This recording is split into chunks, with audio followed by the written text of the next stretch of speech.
Oh my God, y'all saw that, right? Oh, I'm dead.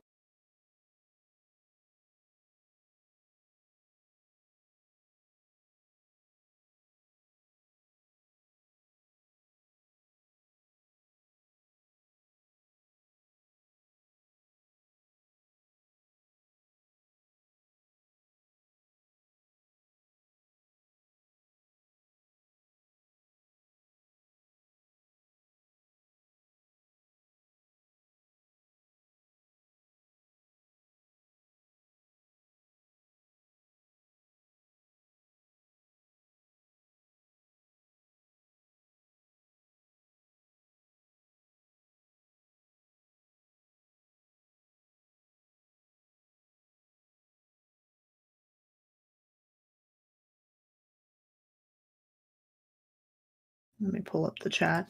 I'm also trying to figure out if I should open these pop figures or leave them in the box. What ones?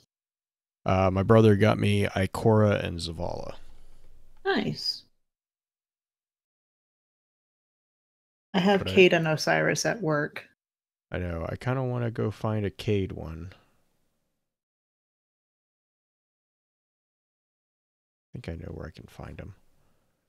But I'm trying to decide whether or not I should leave them in the box or not. Also, I'm weirded out by how big their heads are. Yeah. Ice Hawk says to leave them in the box. I don't know. Is that what you're supposed to do? Then I'll go find a place to hang the box, I guess. Collectible thing, yeah. I don't. Yeah, I'm the worst person for collectibles. I'm like, what's the point of the Same. box? I mean, it just prevents it from getting torn up. Stack them. Well, see, that's the thing is like if I leave it in the box, I'm gonna put adhesives on the back of the box and stick them on the wall. The only pop figurine, and it's not even one of the pops. The only figurine I have that I left in the box is I have a New 52 Wonder Woman. Yeah, that's completely understandable. You should keep that in the box and protected. Yes. Love it like your child.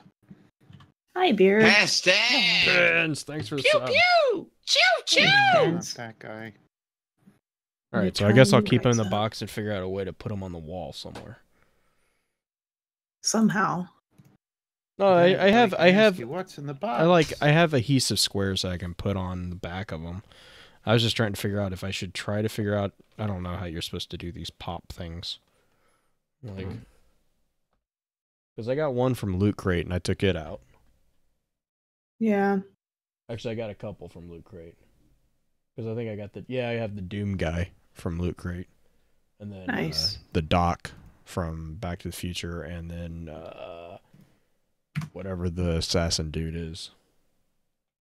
Ezio? No, it's not. It's not Ezio. I think it's the one from Origins. The newer guy. The newer guy. Egypt. No, it's not. I actually don't know Odyssey? who. I'm gonna have to go see. It might be Ezio, but he has a scar on his eye. I don't remember Ezio having a scar on his eye. I remember Ezio having a scar on his lip. Choo choo! Mm-hmm. I'll have to see. I'll have to look it up. Yeah, I been forget too his long name. since I've- It's like Bayet or something like that. Yeah, I think it might. I don't know. I'm gonna see a Loot Crate. If not that, maybe it's Edward Kenway. No, because Kinway's If it's got the- Aguilar. It's Aguilar. Aguilar. Kenway was blonde too. And Kinway was yeah, it's Aguilar. It's I don't know who the fuck that's supposed to be. Who's Aguilar from? Uh-huh. Assassin's Creed. Yeah, I know it's Assassin's Thanks Creed. for the sub, Black Flag. Thank you.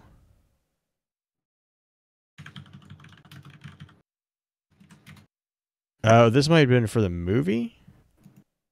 Yes. That makes more sense. Oh, Yep, yeah. This is from the that's, movies yep, because it's I got see Callum Lynch and what is it? I can't read that word. Yep. But yeah, so I have him. He keeps trying to do a swan dive off the shelf that I have him on, which is appropriate. I was gonna say that. I need to sounds like exactly just what it put needs like to do. I need to put like a pile of shredded paper, yellow shredded paper at the bottom on the floor, just so that every time he decides to jump off. Mm-hmm.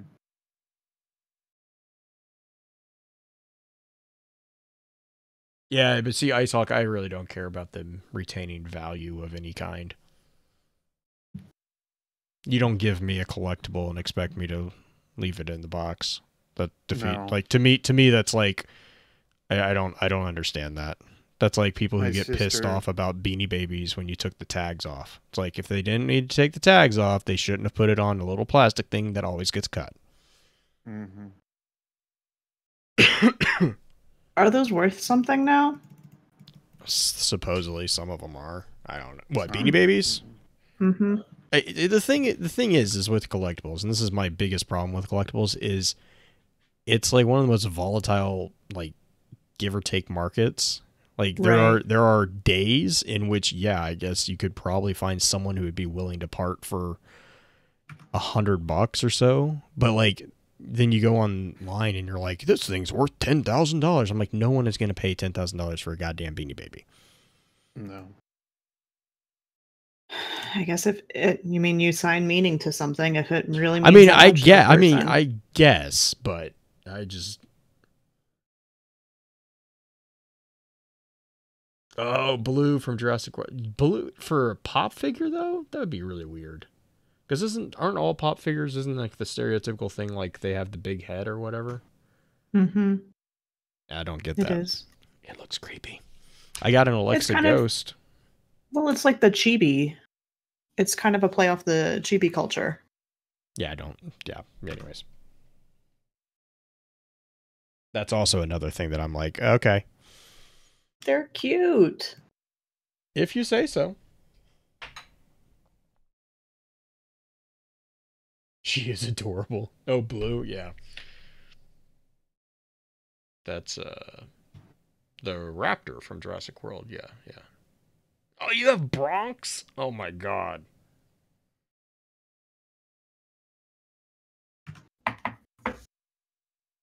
Alright, so top 3 is cookies.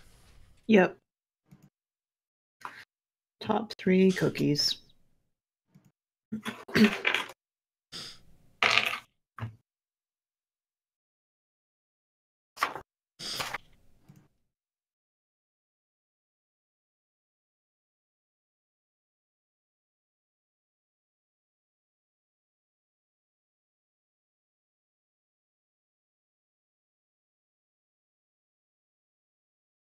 Alright. Ugh.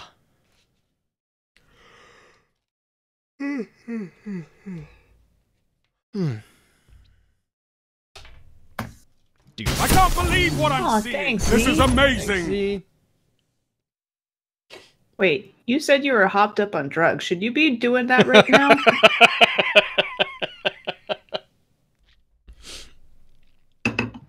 Know your limits, young lady.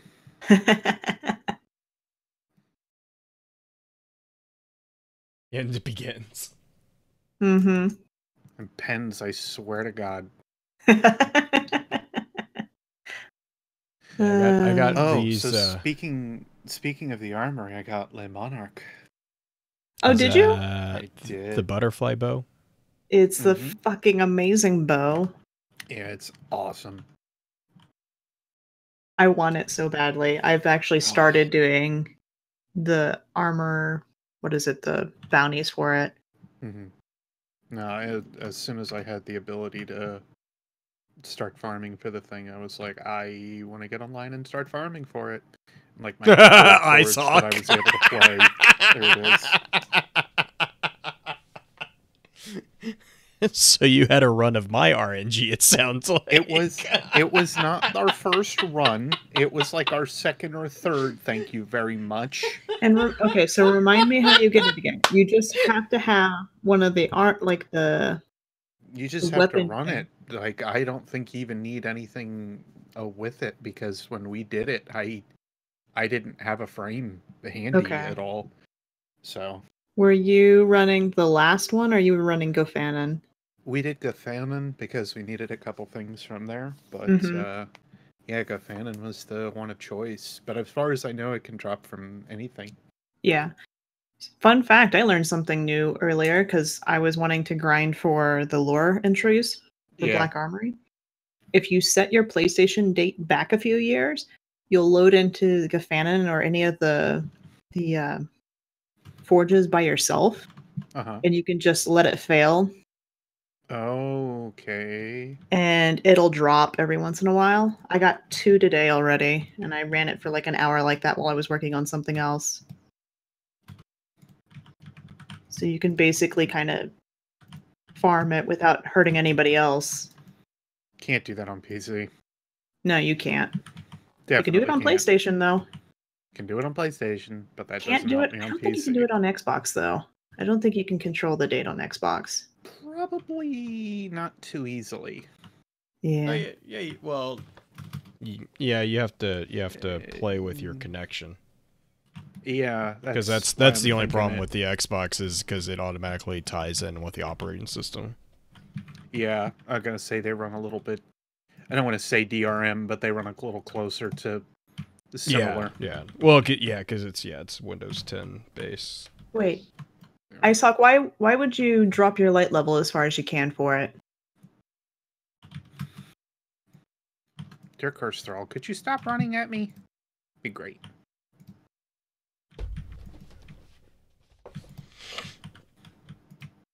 Because the whole date change thing I learned from Lux. He was telling me about it the other day. Oh, you won't match with people? I see. That's one way to do it.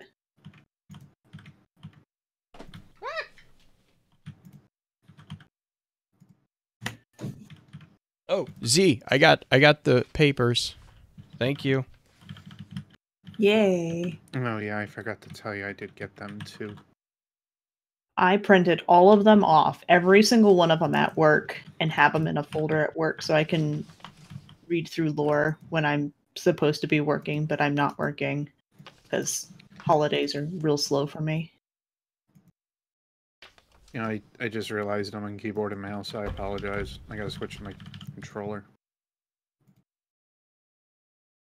I'm so used to just picking up the keyboard and going with it.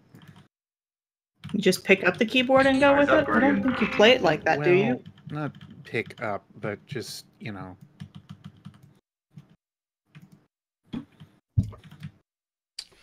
Green, I'm good to go whenever you are. Okay, let me... I can't believe what I'm seeing. This is amazing. I just switched, so I'm good.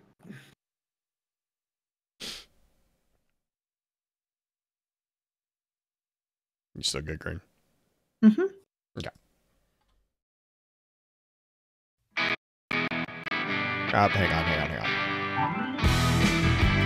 I forget it always bugs out when I do that. Hang on real quick. What does it do? When I first throw it together, because I got a new TV down here, and so I had to take all my screens offline and put them back on. Whenever I have to restart computer, the audio setup that I have, it always like jumps really weird. So just give me a second real quick. No problem.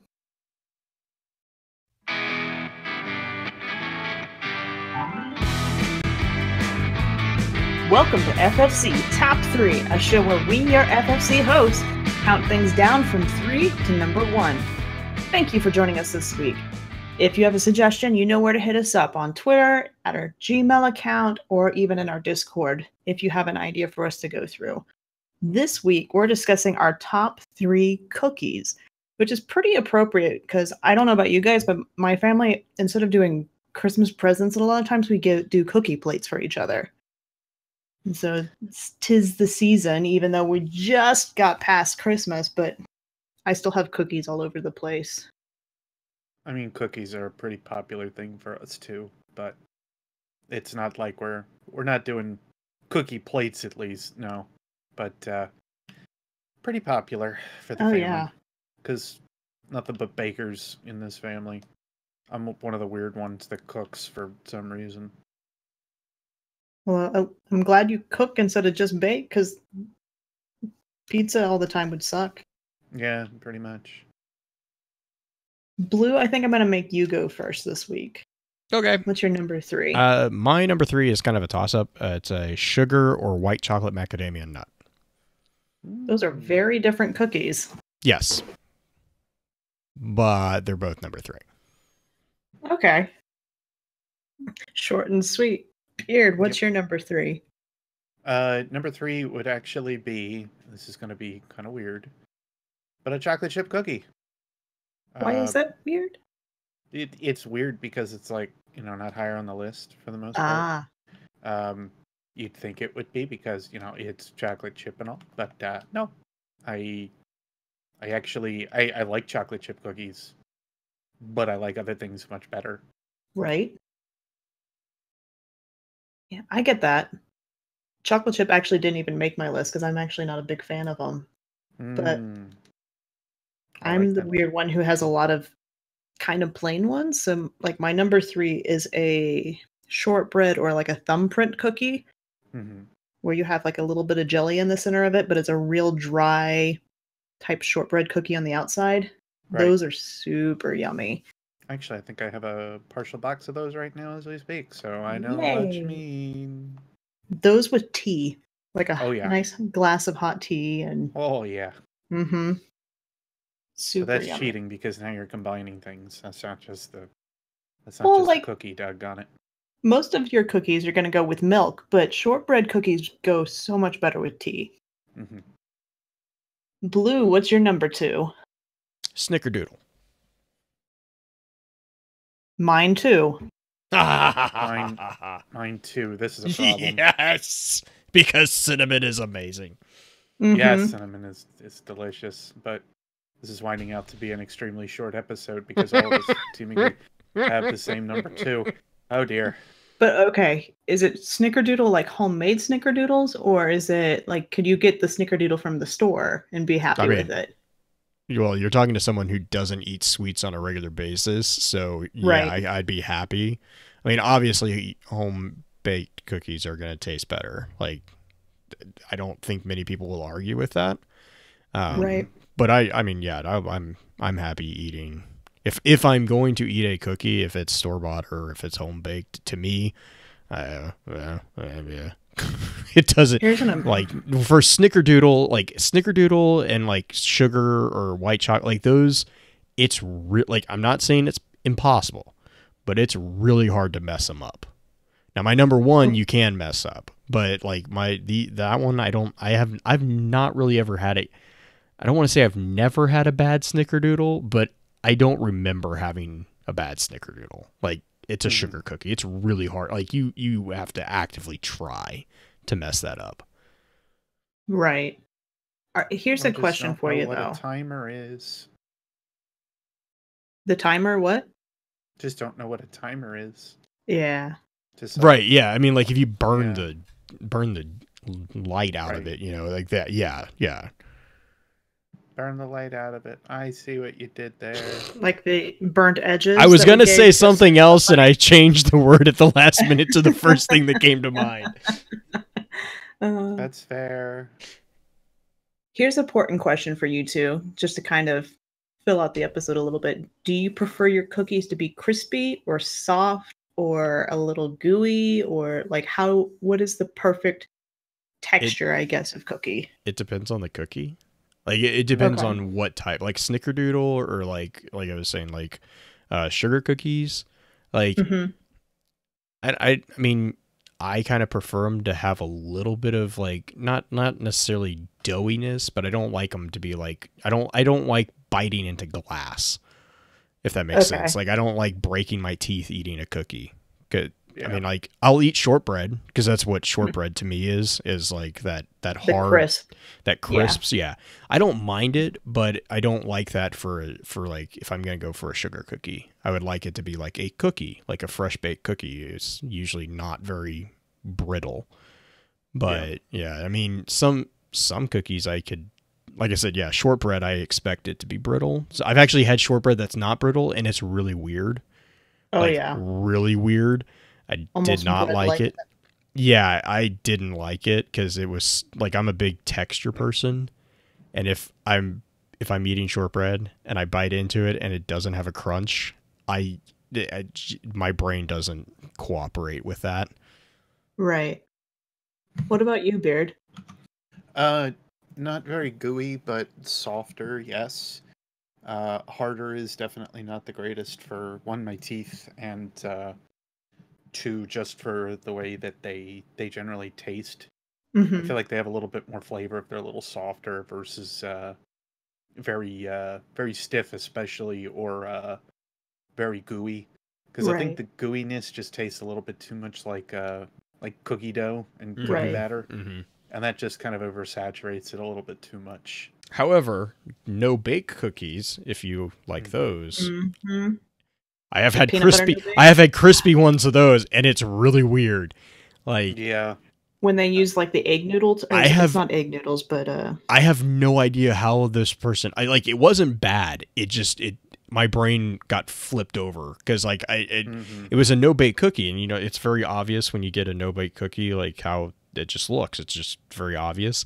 And I bit into it, and it actually had a crunch. And my brain just was like, I don't know what I just put in my mouth, because that's not what I was expecting.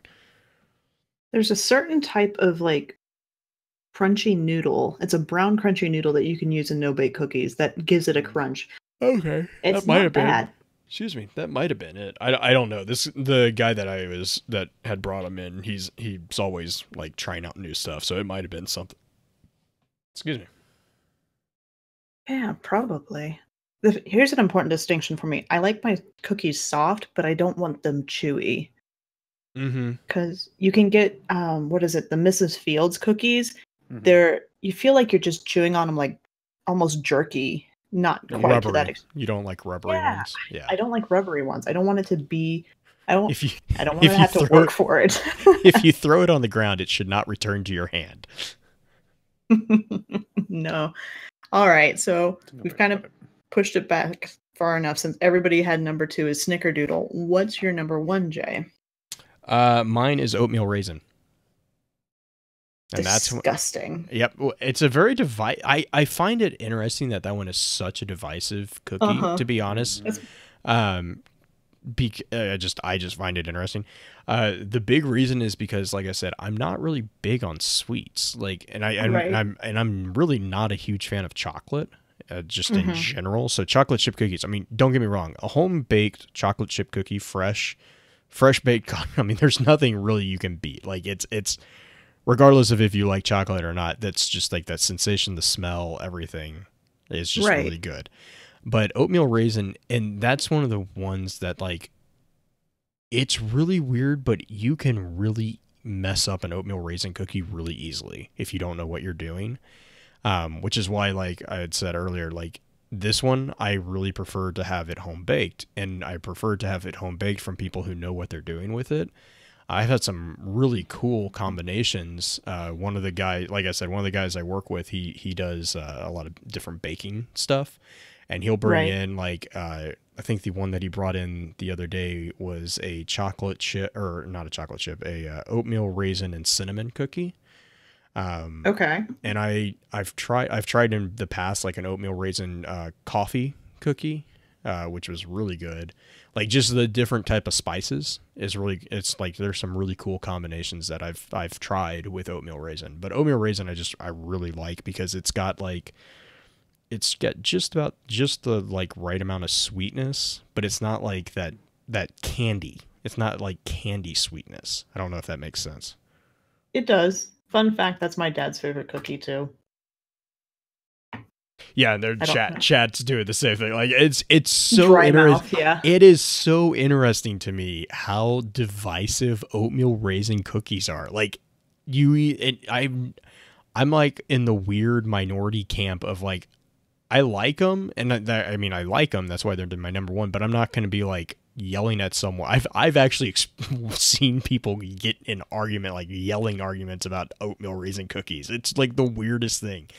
You either hate it or you like love them. And I'm in this kind of weird thing of like, I'm like, if I'm going to eat a cookie, I would prefer it to be oatmeal raisin, but I'm not going to like turn down other cookies. I don't know. I find some of the weird diversive things just sometimes really interesting.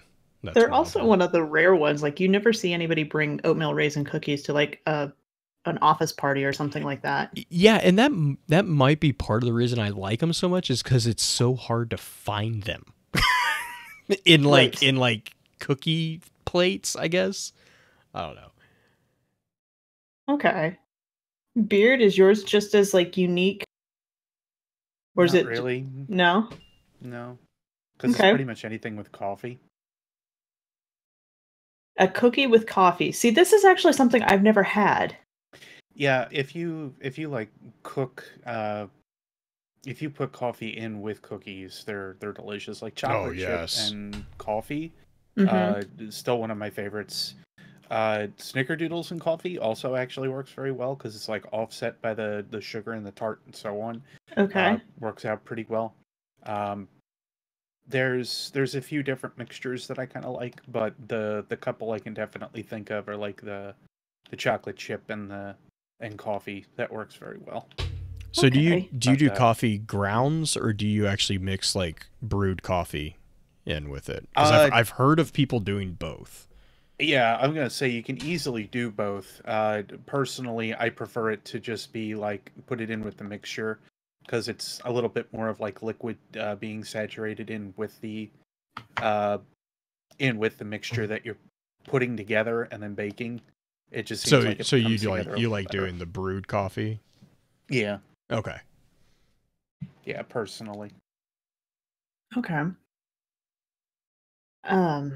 Trying to think, it's just that still baffles me because I don't think I've ever had a coffee flavored or coffee enhanced cookie of any sort. Oh my god! Yeah, you need to fix that. You gotta Oh fix my that. god! Like I said, like Beard said, actually, it's coffee is it. I don't know what it is, but it really and it doesn't matter if it's coffee grounds or the brewed coffee. Most of the time, especially like store bought cookies, it's gonna be like coffee grounds, but it's not like you're chewing on coffee ground. Like I know that kind of sounds weird, but it actually like accentuates the flavor. Like it actually enhances the flavor somehow. I can see oh my that. gosh, it's so good. I did try a coffee flavored mead last night at a Christmas party I went to. That's interesting. Yeah, it was more like a stout, is what it kind of tasted I like could more see than that. anything. It wasn't bad. I don't I've think I had would drink coffee it. stouts, so that Yeah. makes sense. It's not something I would drink all the time, but it was interesting. You gotta have a mood for that. Yeah, you really do. Yeah, it kind of goes along though with like my my favorite pastry as well. If I don't know if we'll ever get to that episode, but like for me, I still like coffee cakes or coffee rolls more than much else. So that's just me.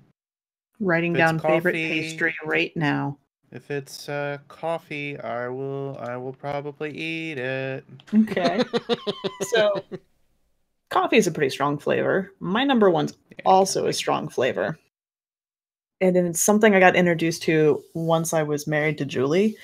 It's her grandmother's recipe for what's called molasses cookies. Oh my god, yes.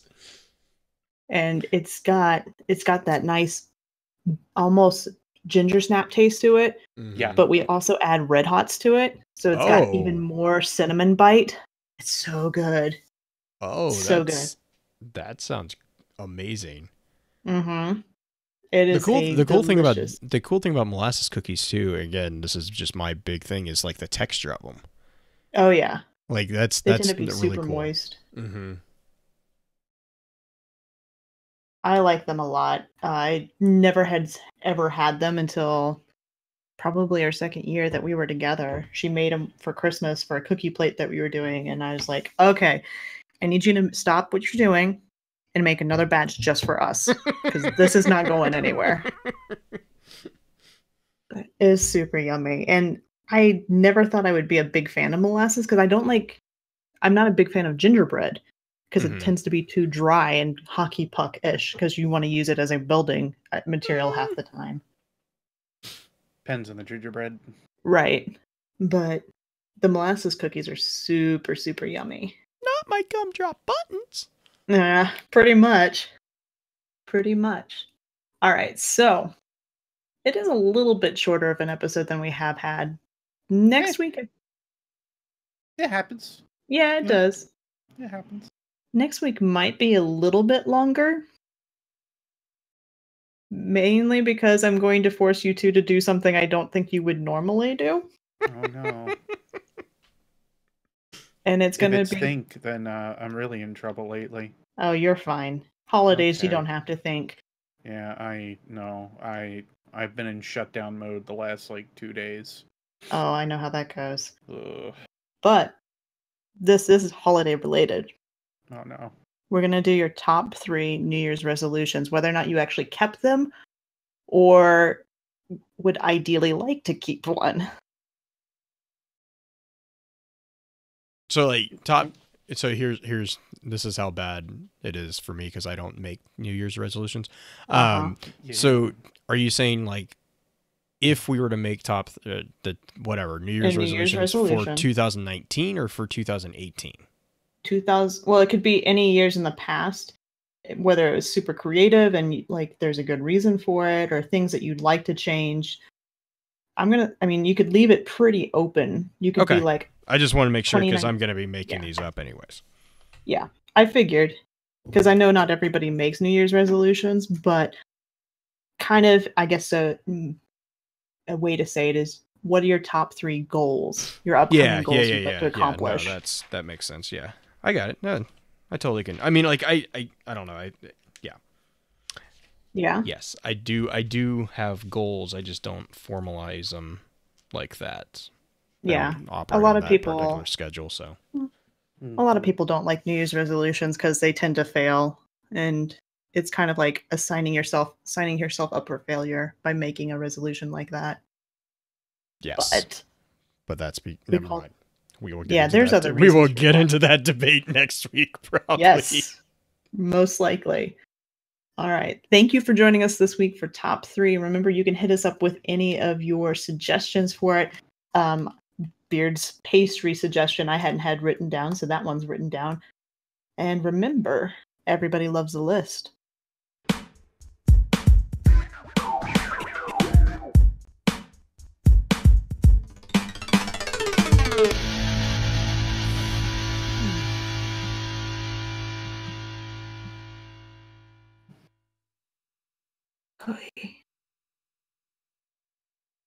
Mm-hmm. Uh-huh.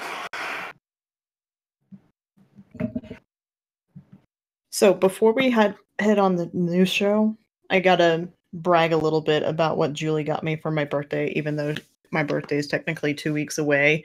She's just impatient and really bad at keeping secrets, so she brought it in and showed me already. My grandmother made me an Afghan when I was like 6, and she passed away when I was 7. Well, the Afghan, it's crocheted, and it had this, it started unraveling in one part of it. She had one of our friends basically stitch it back together. And she's that's cool. going to, yeah, she brought it in. It's completely fixed now. And she bought a curtain rod, and we're going to hang it up in my office, partially just to display it, but also partially to use it as sound dampening for in here. So, yeah, I'm super happy.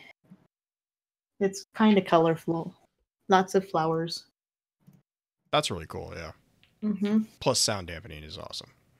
Yes, and I need that, even though it's going to be on the wrong side, but that's okay. But any little bit helps. Uh-huh, I agree. My room is a square, so it's nice to have something. Yeah, it was a super awesome gift.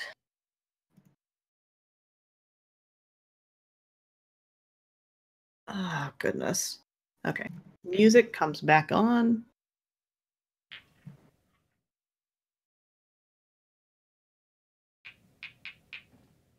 How's everybody in chat tonight?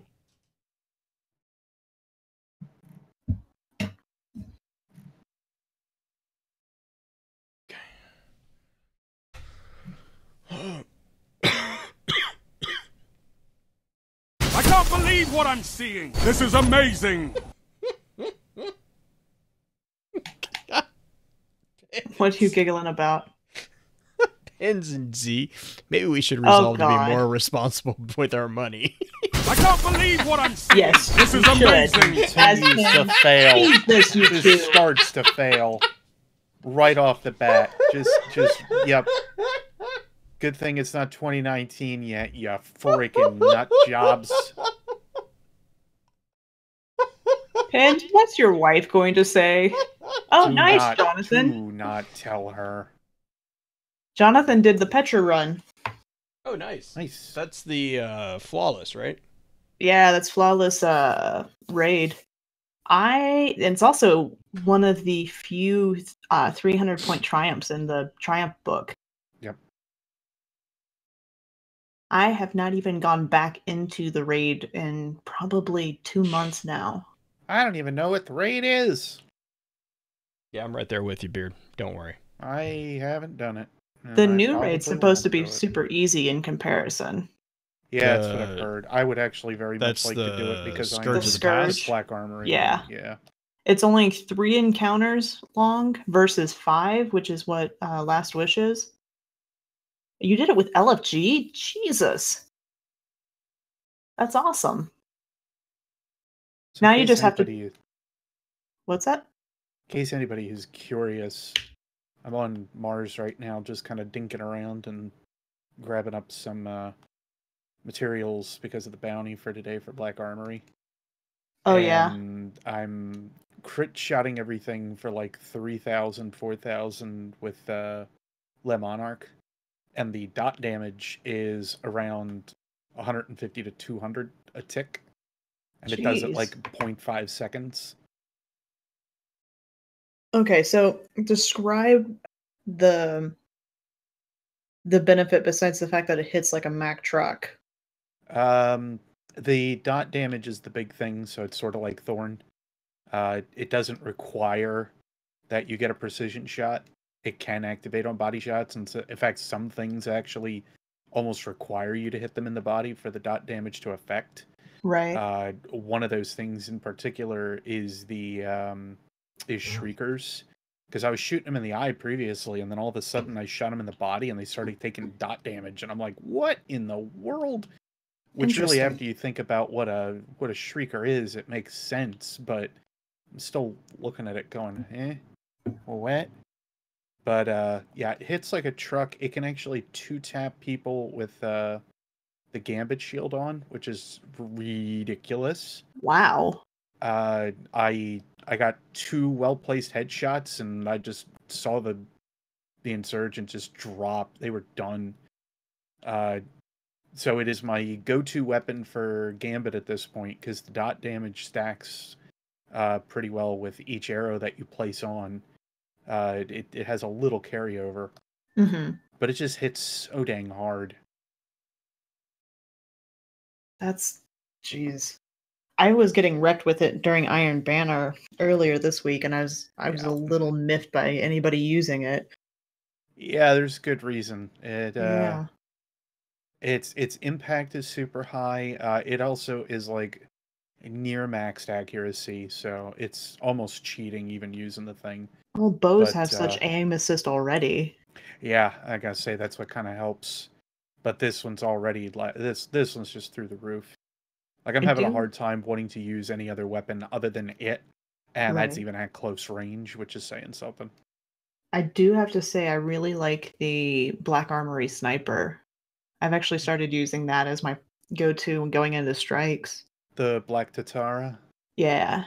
Yeah, it's a good one, I think, at least. You got to get the right roll on it, though. If you don't have the right roll, it's just useless. That's true. But that's true of any of the weapons, really. Yeah, especially with the Black Armory stuff. I find that you have to get the absolute right rolls, or it's just like, yeah, they're okay. They're substandard. But as soon as you get those near perfect rolls, it just really makes a difference. Right. I have box breathing on this one. Rapid hit. It's not too bad. Mm-hmm. It's got the aggressive frame and rapid hit, which is nice because I can actually fire up pretty quickly, but still get a heavy hit on them instead of getting those like tickle snipers like we have anymore. Yeah, Dino, I know it doesn't stack. Just feels like it has that little bit of carryover when you really nail them. That's all. I think it's more annoying than malfeasance at this point. Very much more annoying. I would definitely argue that.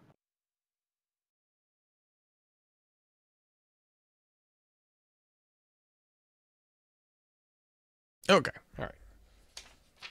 You guys good to go? Yeah. Yep. Coolio.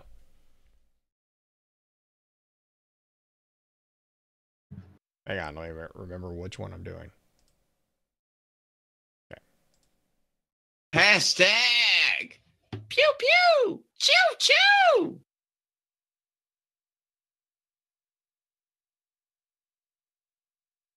Today's chat is brought to you by the support of all our Twitch subscribers. Through the patronage you provide the Focus Fire chat team through the Twitch platform, we are able to provide you with the weekly podcast as well as the website and other aspects of Focus Fire chat. If you have any interest in becoming a subscriber of the FFC and gaining access to some exclusive features over in the Discord server, please be sure to visit our Twitch account and click on the subscribe button. If you're an Amazon Prime member, remember that you do have a free subscription to Twitch every month that can be used for this. And for those of you who are already subscribers, thank you again for your generosity.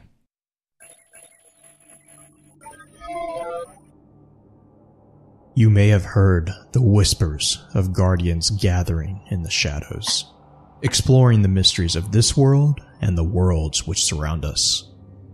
We are all in search of truth. Sometimes we need to focus that search, focus that fire. And so we come together. Join us. Join the discussion. Welcome to Focused Fire Chat.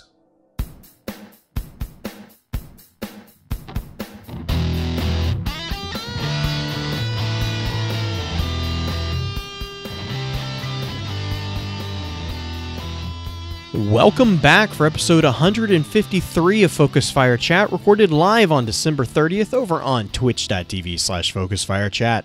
As always, want to give a big shout out to our live chat here with us tonight. Thank you so much for joining us once again.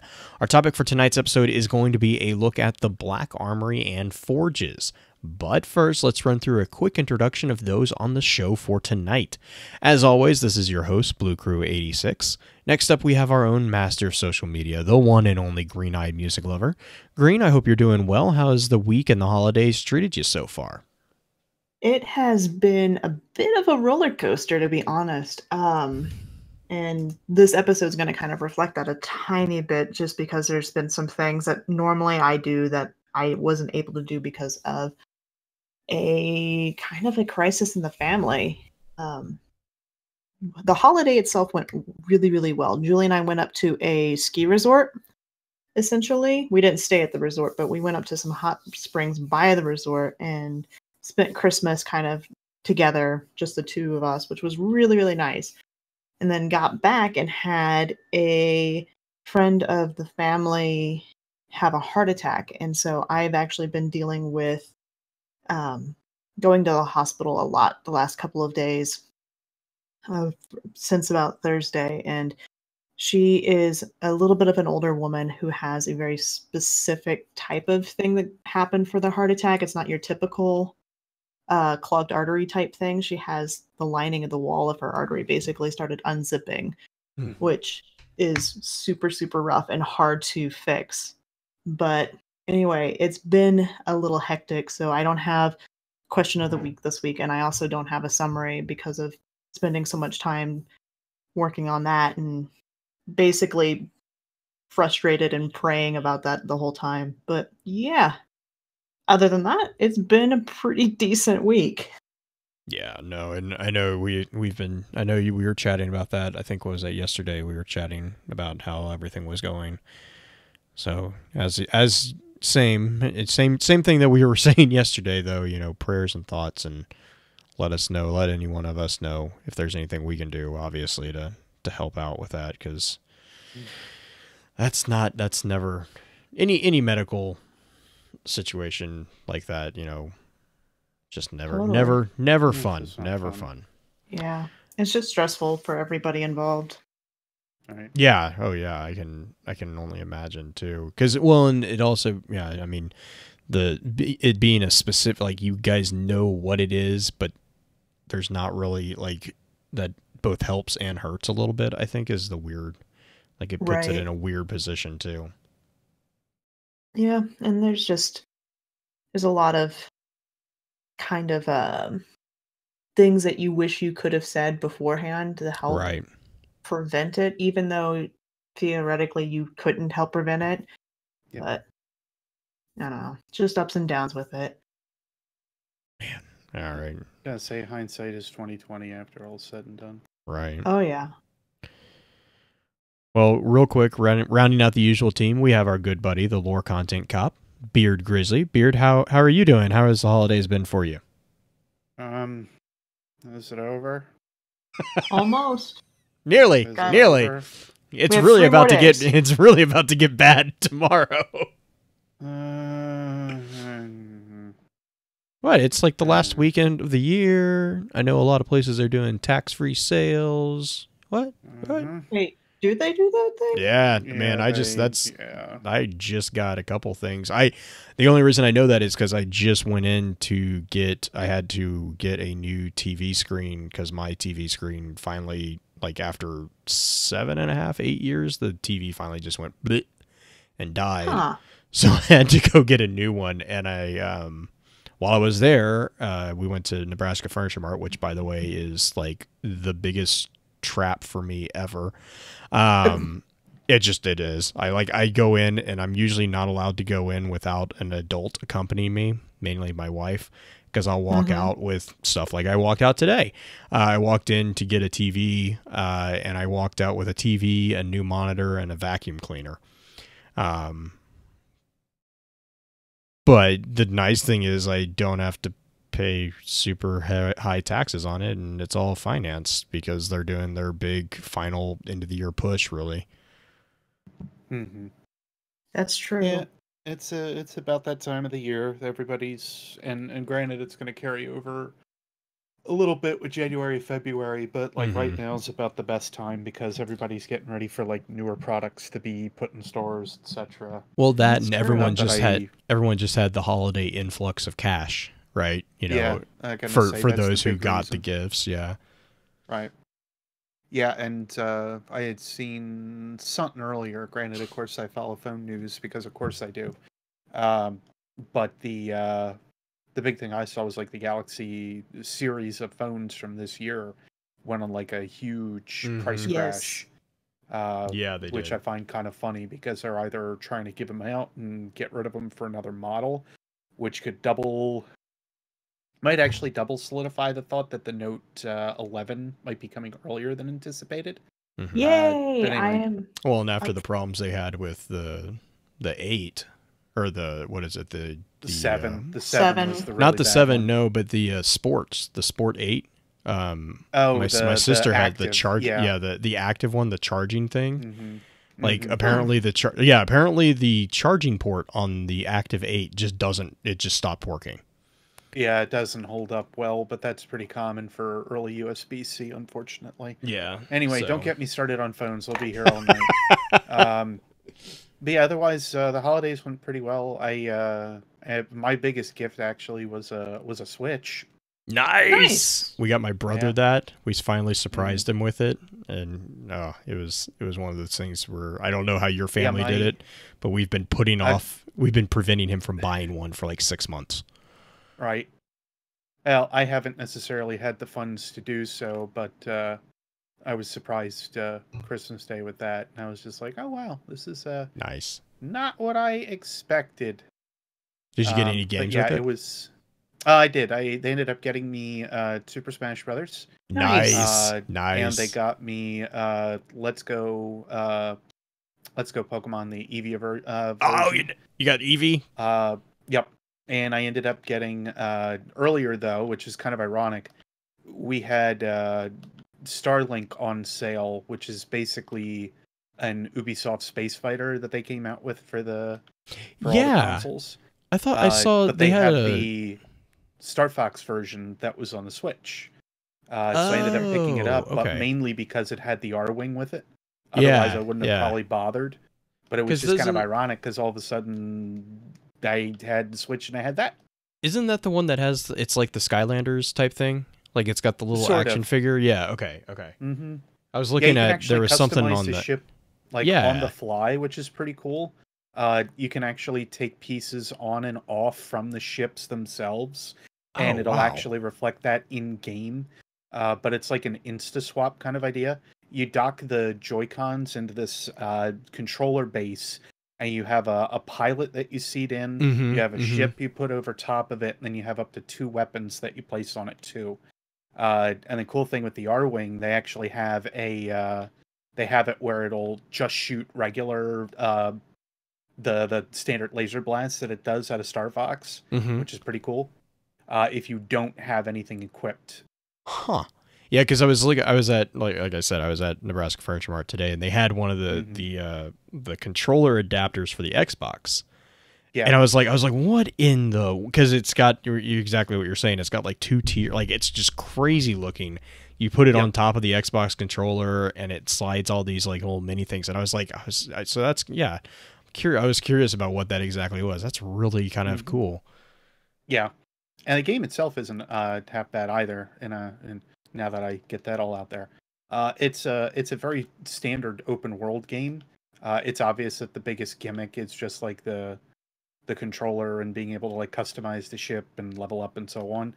I also wasn't expecting that there was going to be like a whole ton of stuff going on with Star Fox. No, they actually have an entire story based for him too. Oh wow! Which is like more respect than what Nintendo has given that character in years, which is terrible of me to say, but also truthful of me to say. But yeah, I'm very surprised with what Ubisoft did. I'm kind of anxious to play that one a little more. But yeah, it's a lot of fun. Nice. But Smash is just an absolute blast. I ended up picking up Zelda then too a little later. The Breath of the Wild Breath of is the Wild, just freaking beautiful. Yeah, I was looking at Smash. They found. Did you see the glitch with the infinite Luigis? Or Yeah, no, they also is it infinite? Is it Luigi or is it Waluigi? Waluigi. Or what? Yeah. They okay. also have a another glitch with what's his name, with Villager, where you can actually crash the game by pocketing things too much, and actually like playing catch back and forth. After a while, it gets too powerful and it just shuts down the engine. Oh, so before we get completely sidetracked, Yeah, by really. there's guys. I'm not gonna lie. I told Beard and Green this earlier before I left for vacation. But Xbox Game Pass has just blown it out of the water this month, and then it sounds like in January they're bringing even more stuff on. Like I'm not joking. Geez, man, I am so set for solo games that I'm so happy. So if you guys, if you guys haven't checked out, if you're on the Xbox platform and if you haven't checked out Game Pass, I definitely would encourage, at least giving it a glance. Really, really cool app, and I think they're kind of doubling down on it this next year. So that's gonna be really cool too. Well, they're getting set for their new systems as well, because I think that's going to be the big thing on the horizon. I've started hearing all the murmurs of that.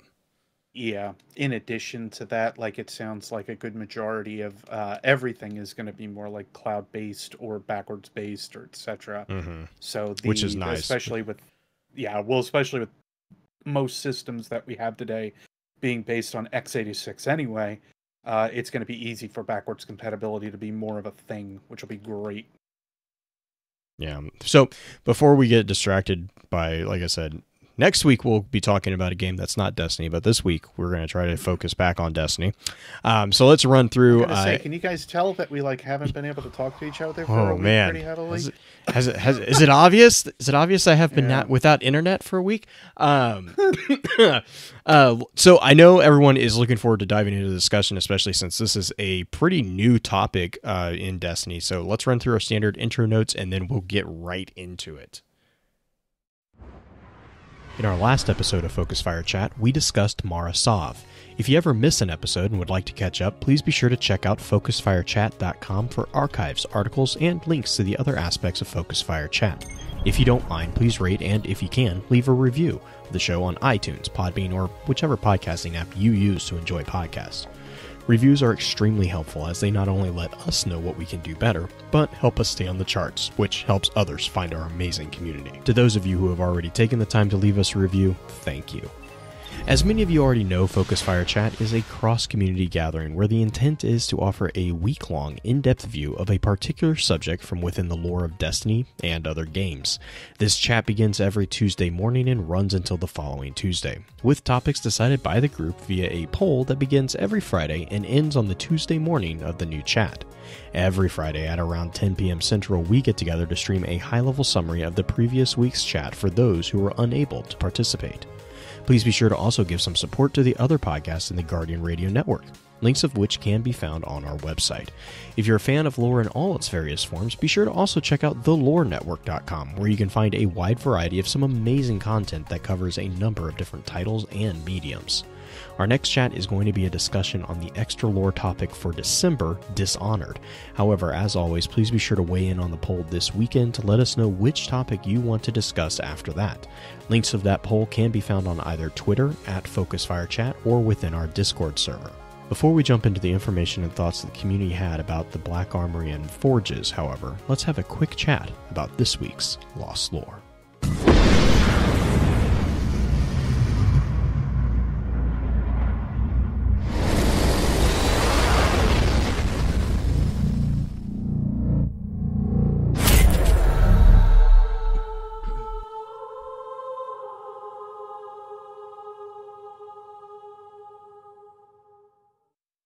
All right, so for Lost Lore, not Last Lore, Lost Lore, I figured we'd probably kind of look at the mythology in the name, which is going to be kind of, in full disclosure, going to be discussed in detail in general in this episode, but just I wanted to run through a quick summary, I guess, real quick on that. And so this is really focusing down on the forges. So we'll be talking about the Black Armory here in a second, but the forges in particular, and I'm just going to run through them really quick alphabetically, and we'll get, like I said, we're definitely going to get into detail more with the mythology a little bit here. But for the first one is, so we have about, what is that? Four forges. Wow. Say that 5 times fast. 4 forges. And then we have the additional, it's not a forge. It's kind of like I think they're introducing it as kind of like a dungeon type thing in Niobe Labs. We're going to talk about the Niobe Labs because that's actually really important to Black Armory and the forges as well. So to kind of go back, the forges are Bergusia, Gofanon, Izanami, and Volundr. So the interesting thing for me that I kind of geeked out about this before I went, like I said, before I went dark for holiday, there's a lot of mythology here, and I'm going to actually try to include information links. Most of them, they actually have some really good articles over on Britannica for these particular mythological figures, and so I'll be including those links in our show notes on the website. So definitely, if you guys have any interest in some of the etymology or the semantics of this particular piece, definitely check those out. But real quick, to kind of walk down, we have 2 Celtic deities, a Norse deity, a Japanese or a Shinto deity, and then a Greek deity. And actually, of the 2 Celtics, one of them, Gofanon. No, wait. I backed that up. Volundr is not the deity, and that's the Norse one. So Bergusia is actually the one that we don't have a lot of information on. And this is actually arguably because we only have, I believe, one historical reference for this entity. And so Bergusia is believed to be a Celtic goddess who is connected to a god named, I'm going to butcher this name, Eusebius. And these were both worshipped in Alesia and Burgundy. Now, Eusebius was a male figure who was shown bearing a hammer, while Bergusia was portrayed as a goddess of prosperity. And the real connection here to the forges is because this was all found, this location of this image was on an urn that was found in a pile of rubble that was believed to have been a stock of metalsmiths, though they do also think that it could possibly have been a sanctuary for the local, what's called craft deities. Craft deities were basically exactly what they kind of sound. They were kind of like house gods in the Roman era. But for the Celtics, they kind of focus more on specific crafts. So metalsmithing and forging and prosperity, which would be like farming and stuff like that. That's kind of a craft deity. Gofannon, real quick, is actually the Welsh equivalent of a Celtic smith god. That smith god, I'm again going to butcher this name, is Gobenhuni, which is translated into divine smith. We're going to talk about him in quite a bit of detail when we get to him, because there's actually quite a bit of information about him. But the connection there is obviously he was an actual god of the smith, which is a type of forge. To jump to Izanami, actually Deej and Bife actually talked about this, I believe, earlier this week. They kind of mentioned this. Izanami is a part of a couple. Is Izanami and Izanagi, I think is how you pronounce that. The Japanese Izanagi, I think, Izanagi. close Okay, to it. I'll see if I can get better pronunciation on that. yeah. That Chat, sounds about right. chat just gave me the best thing. A craft deity is the blue collar gods. I love that. That's actually that's pretty accurate. Izanami translation is she who invites, and Izanagi is he who invites. Their full names are Izanagi no Mikoto and Izanami no Mikoto, and they are actually central deities in the Japanese creation myth, and we'll be getting into a little bit of detail about that as well later.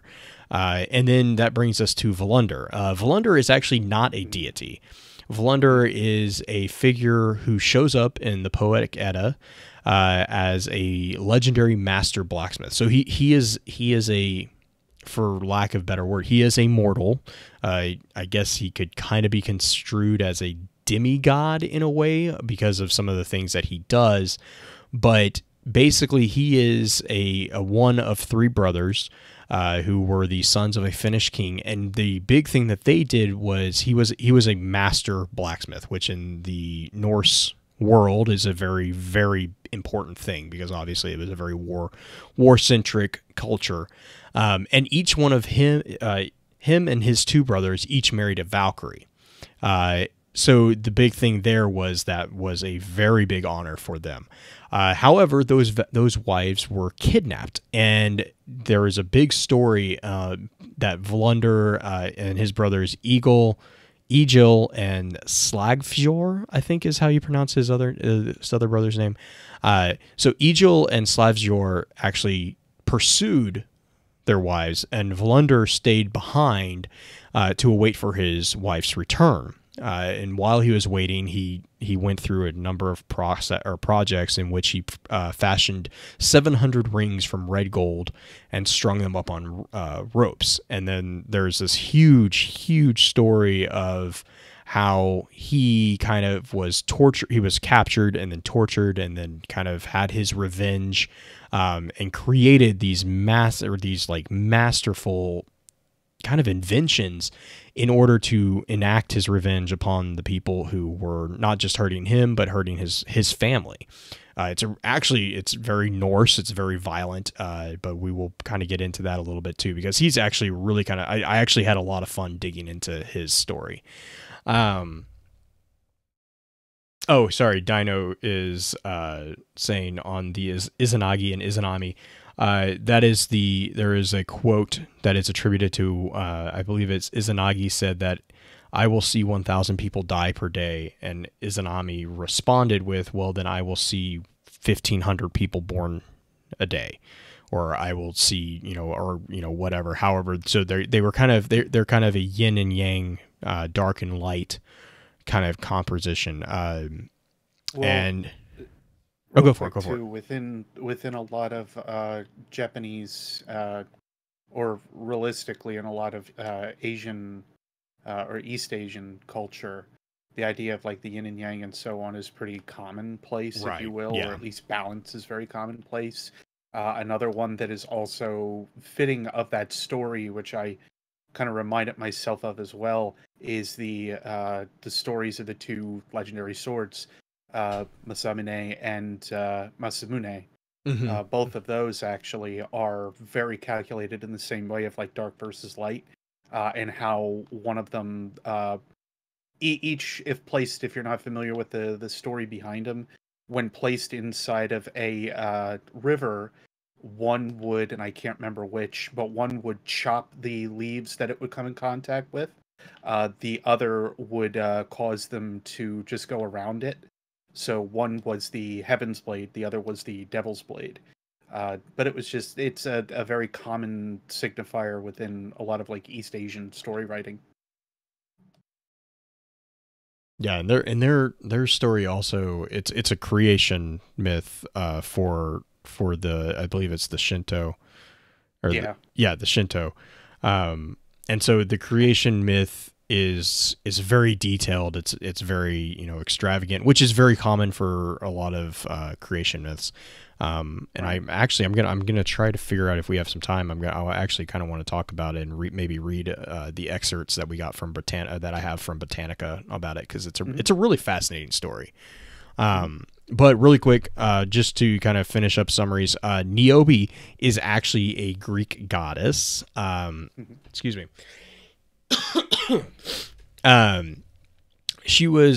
Niobe was the daughter of Tantalus, and was the wife of the king of Thebes, Amphion.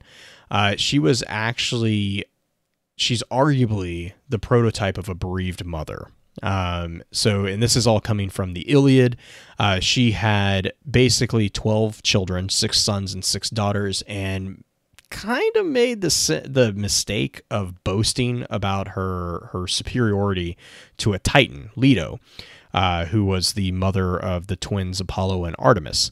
And well, because of that, because she offended their mother, Apollo killed all of Niobe's sons and Artemis killed all her daughters, which then led to Niobe kind of being like I said, the prototype of the bereaved mother, the kind of just the sorrow and the rending of grief, and so there's a lot of connections there with Niobe and what the project Niobe actually is built around, and what the Niobe Labs, from what we can tell so far from what we have in game, is kind of involved with.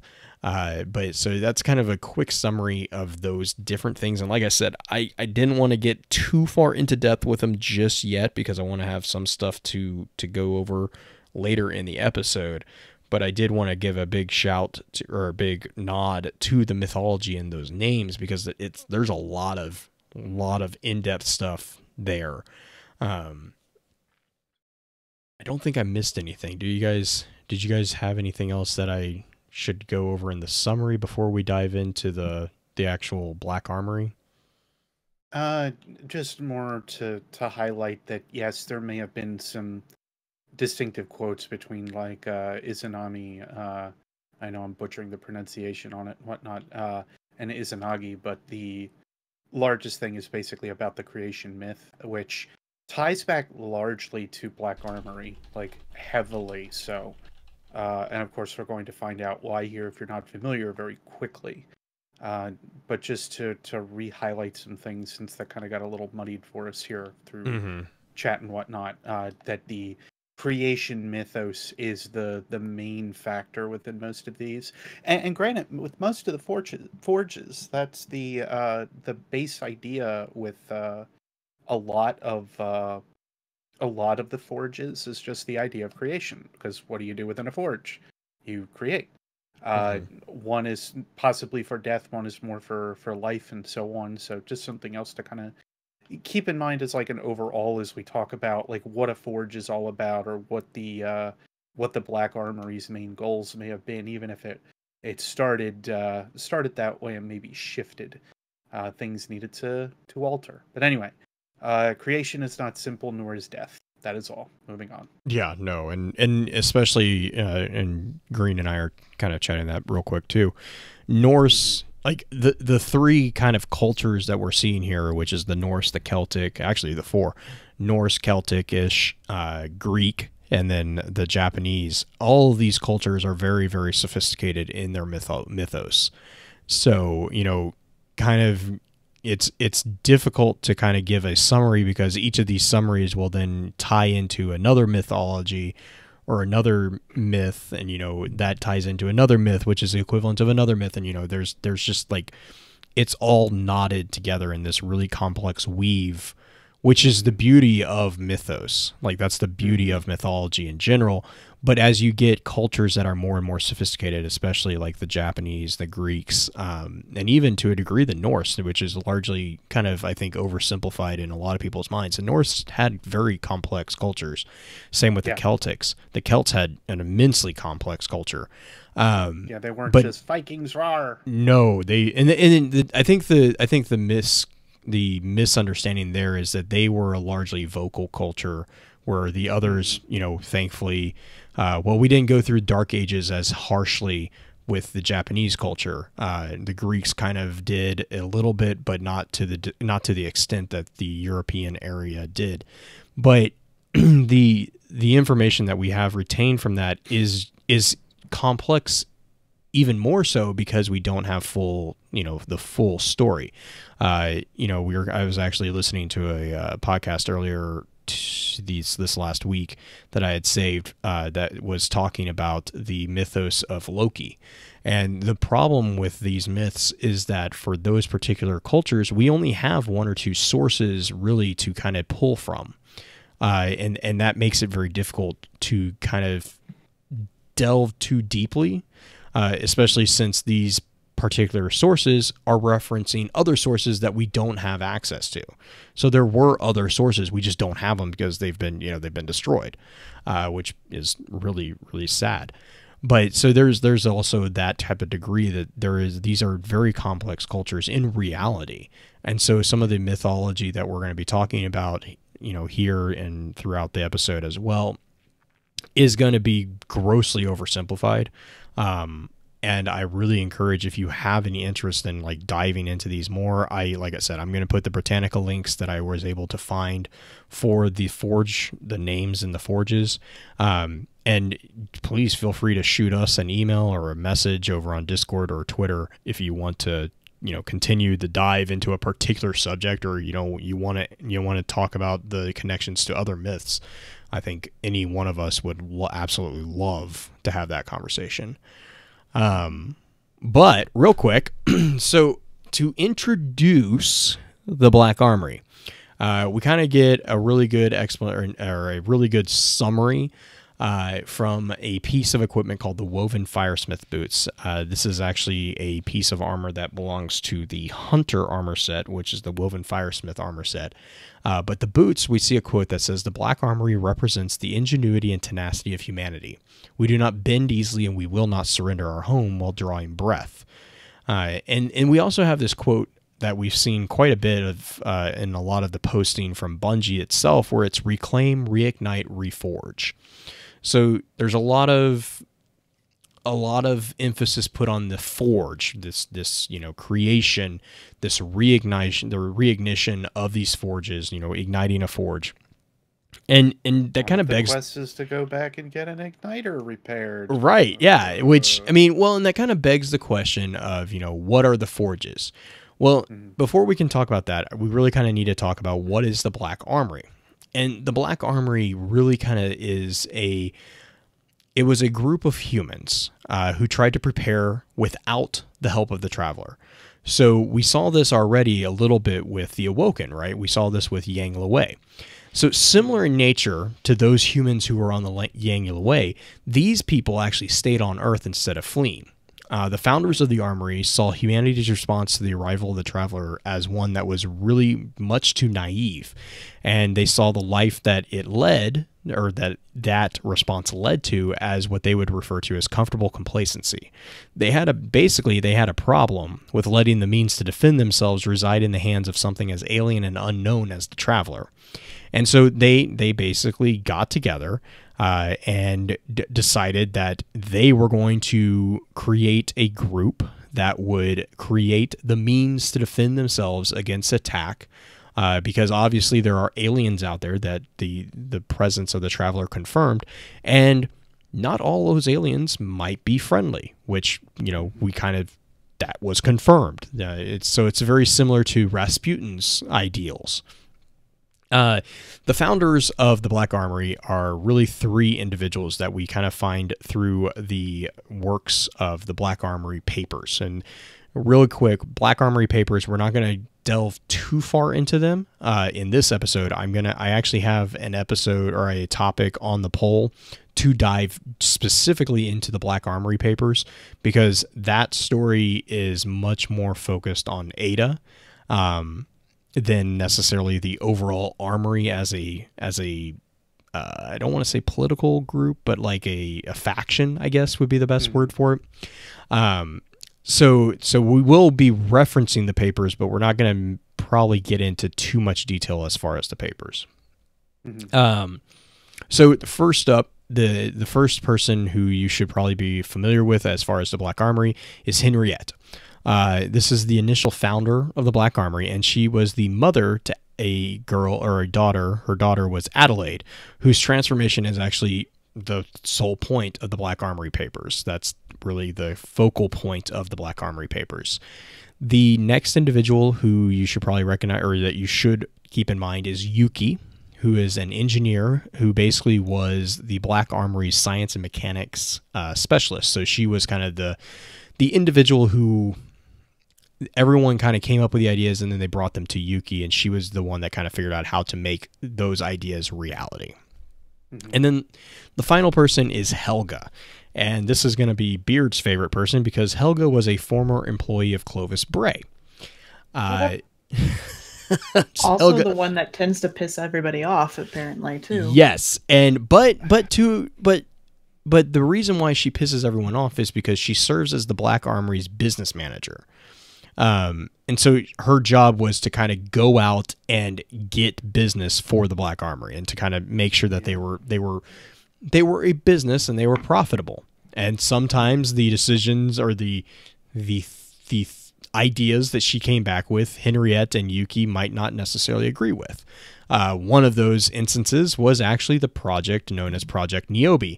A crucial part of Project Niobe was actually the idea of bringing exoscience back to Earth.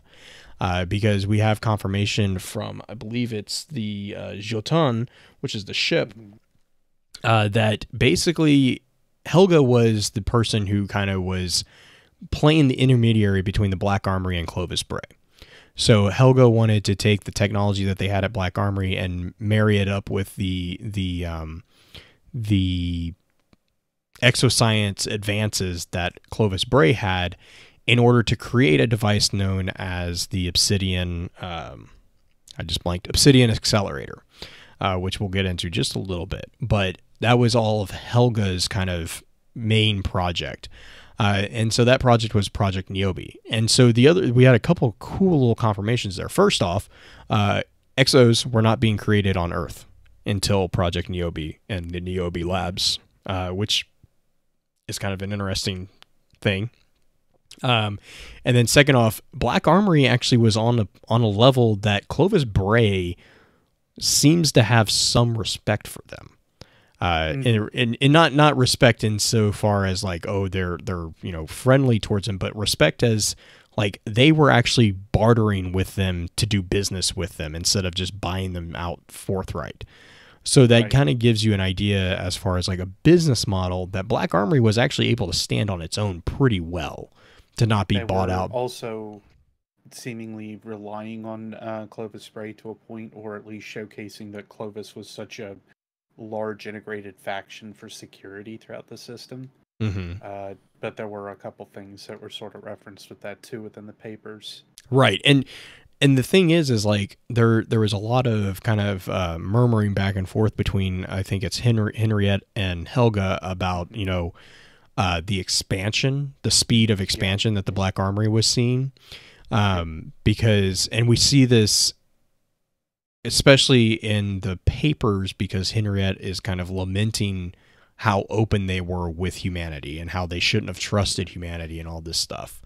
But yeah, that's kind of my kind of introductory summary of Black Armory and the founders. Was there anything else you guys wanted to dive into before we kind of jumped into the forges? I mean, they were making these weapons to help humanity stave off without the help of Guardians. At least that's what it turned into eventually. Yeah, I gotta say it was. I've always attributed Dido as like the manufacturer that helped with a lot of civilian made equipment. Oh, And here it kind of turns into that beard.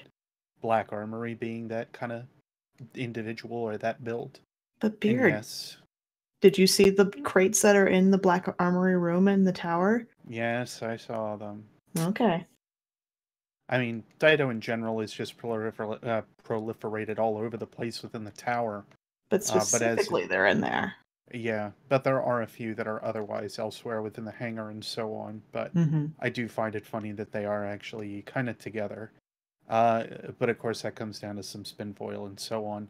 But anyway, I'll actually get to a special bit of spin foil that I have on the forges themselves in terms of construction once we get to that portion. But several things kind of lead me to believe why the Black Armory itself needs to also operate without Clovis Spray's overall influence. And I think that comes down to some past series that, of course, have been more of an overarching of recent as well, especially ever since Warmind.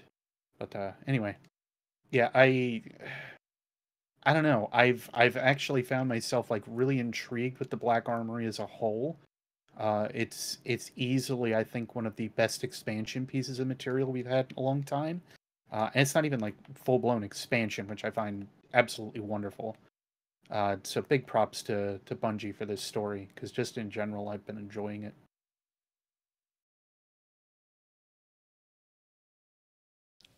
So we want to jump into the forges.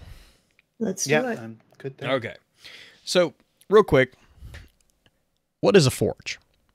For those who might not know, forge is basically the equivalent of a smithy, which probably, if you don't know what a forge is, that's probably not going to make it any clearer. So a smithy or a forge, it's a furnace or a shop with a furnace, where basically you take metal, you heat it up, and you basically rot it into something. It's usually a workshop where iron is produced or where iron is made malleable and then made into things. Think of a blacksmith. That is going to be your most obvious thing. The tools that a blacksmith uses, that big bellows that lights a fire and they put the metal in and then they pour it into a crucible, all these different things, that is going to be the forge. The other thing, though, is that forge is often, it's a bit of a word that has a lot of different meanings, right? So you have the forge that you actually make metal in, and you make metal more malleable. To forge something also means to form something such as metal by heating or hammering, or to form something by a mechanical or hydraulic process or press with or without heat. So you don't necessarily need heat to forge something. And the final one that I kind of want to bring up is to forge something also means to form or bring into being something, especially by an expenditure of effort, which kind of ties into how we interact with the forges. We kind of expend effort. I think that would be a pretty accurate term, or a pretty accurate explanation of how you ignite the forges, right? Would you guys agree with that? With the little charge orbs that you have to throw at it? Yeah, I mean, more about the effort that is put into it. I mean, yeah, there's effort. I'm just thinking of the first forge and everyone's effort to get that one initially lit. Yeah, I find it funny that it only takes like 20 minutes now to get a weapon. Oh yeah, now that everyone's figured it out, yeah.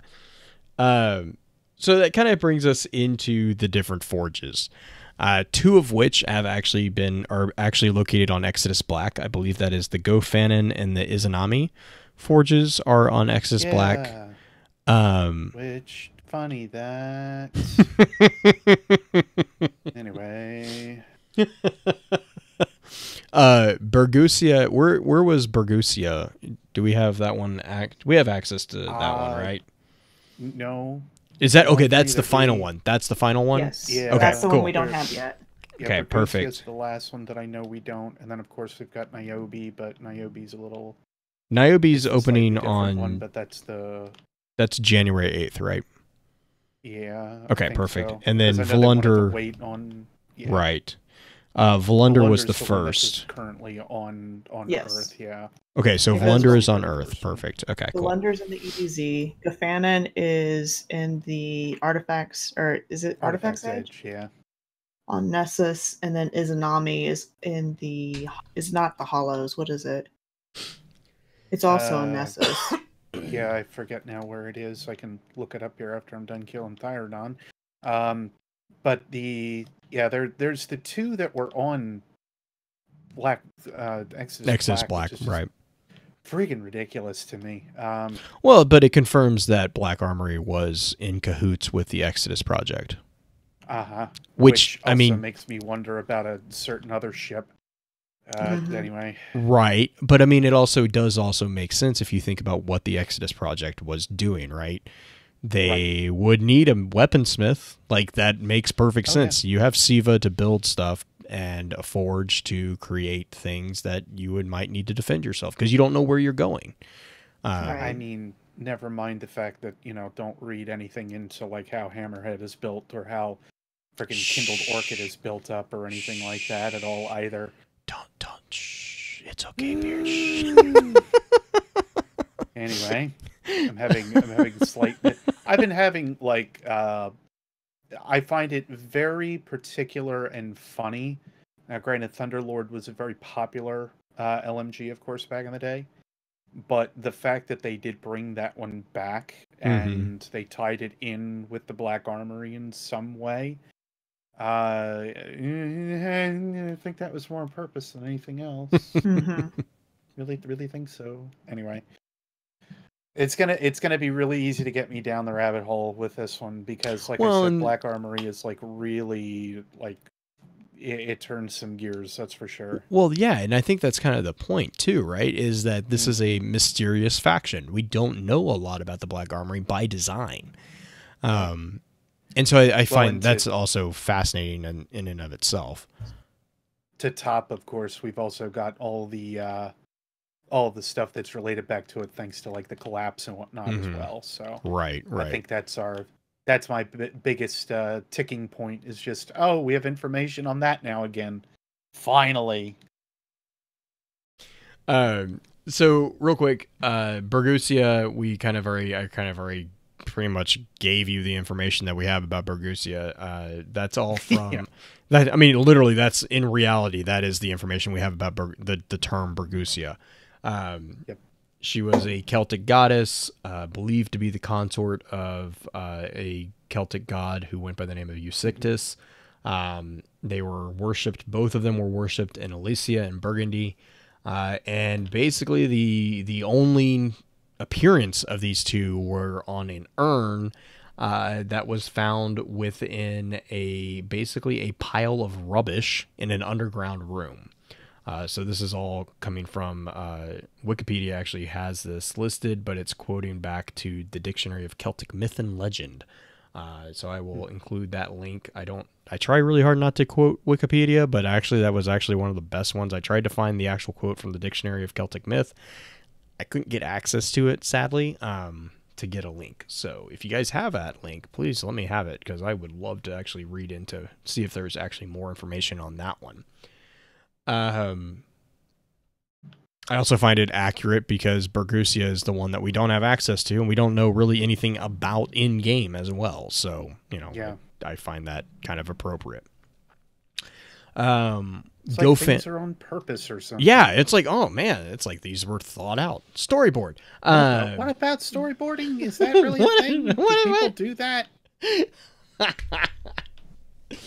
Gofanon. So Gofanon, like I had mentioned, is a Welsh name for the Celtic smith god Gobinu.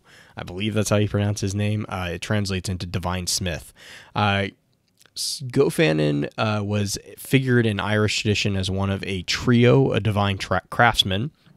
The other two were Luchta the Right and Credine the metalworker. Gofanin was also the provider of the sacred Otherworld Feast, which was known as the Fled Gobenhin. He allegedly brewed a special ale that was thought to confer immortality to those who drank it. Later in Christian times, he became known as Goban Sair, Goban the Joiner, who was a legendary builder of churches and other structures, and as such, he is still remembered in modern Celtic folk tradition.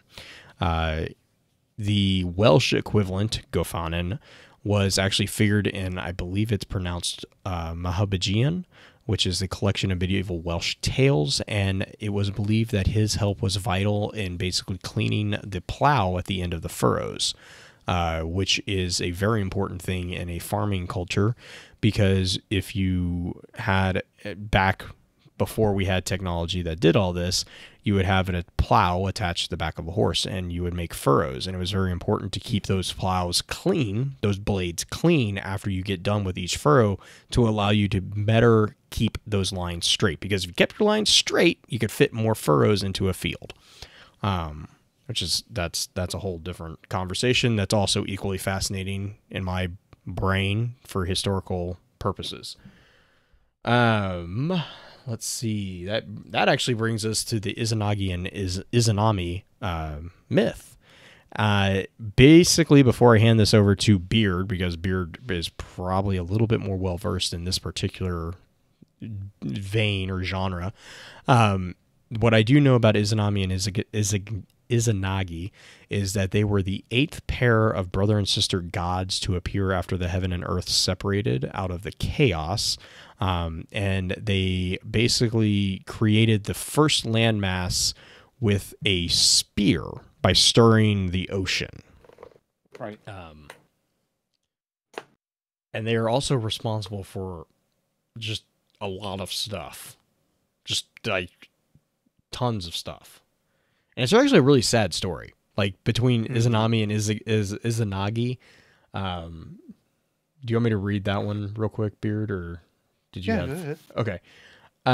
So basically, after they created the first landmass, this is from the Britannica site that I'll give you guys a link to. It says that the two decided that they wished to unite, also often interpreted as marriage.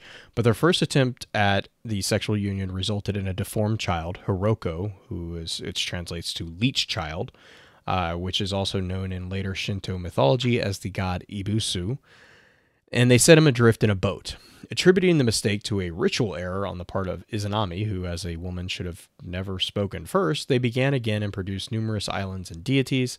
In the act of giving birth to the fire god Kagutsuchi, or Homasubi, Izanami was fatally burned and went to Yomi, the land of darkness. The grief-stricken Izanagi followed her there, but she had eaten the food of that place and could not leave. She became angry when he lit a fire and saw her rotting and covered with maggots. A horrified Izanagi fled with a host of women, and then Izanami herself in pursuit. After reaching the entrance to Yomi, Izanagi placed a stone across it, thus sealing in Izanami and breaking their union.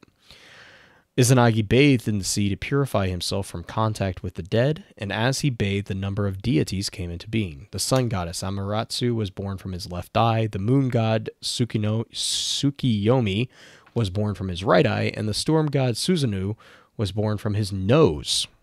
That's interesting. In the Shinto religion, Izanagi's bath is regarded as the founding of Harai, the important ritual purification practices of Shinto.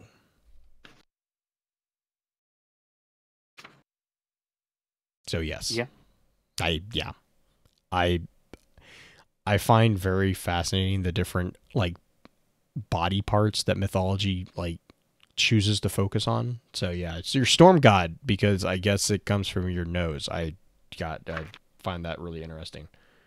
Well, I gotta say, for a good majority of like, if you go from like place to place and whatnot, they focus on different parts of the body and different rites as well. True. In particular, like Norse focus so much on the eyes, thanks to Odin and whatnot, especially.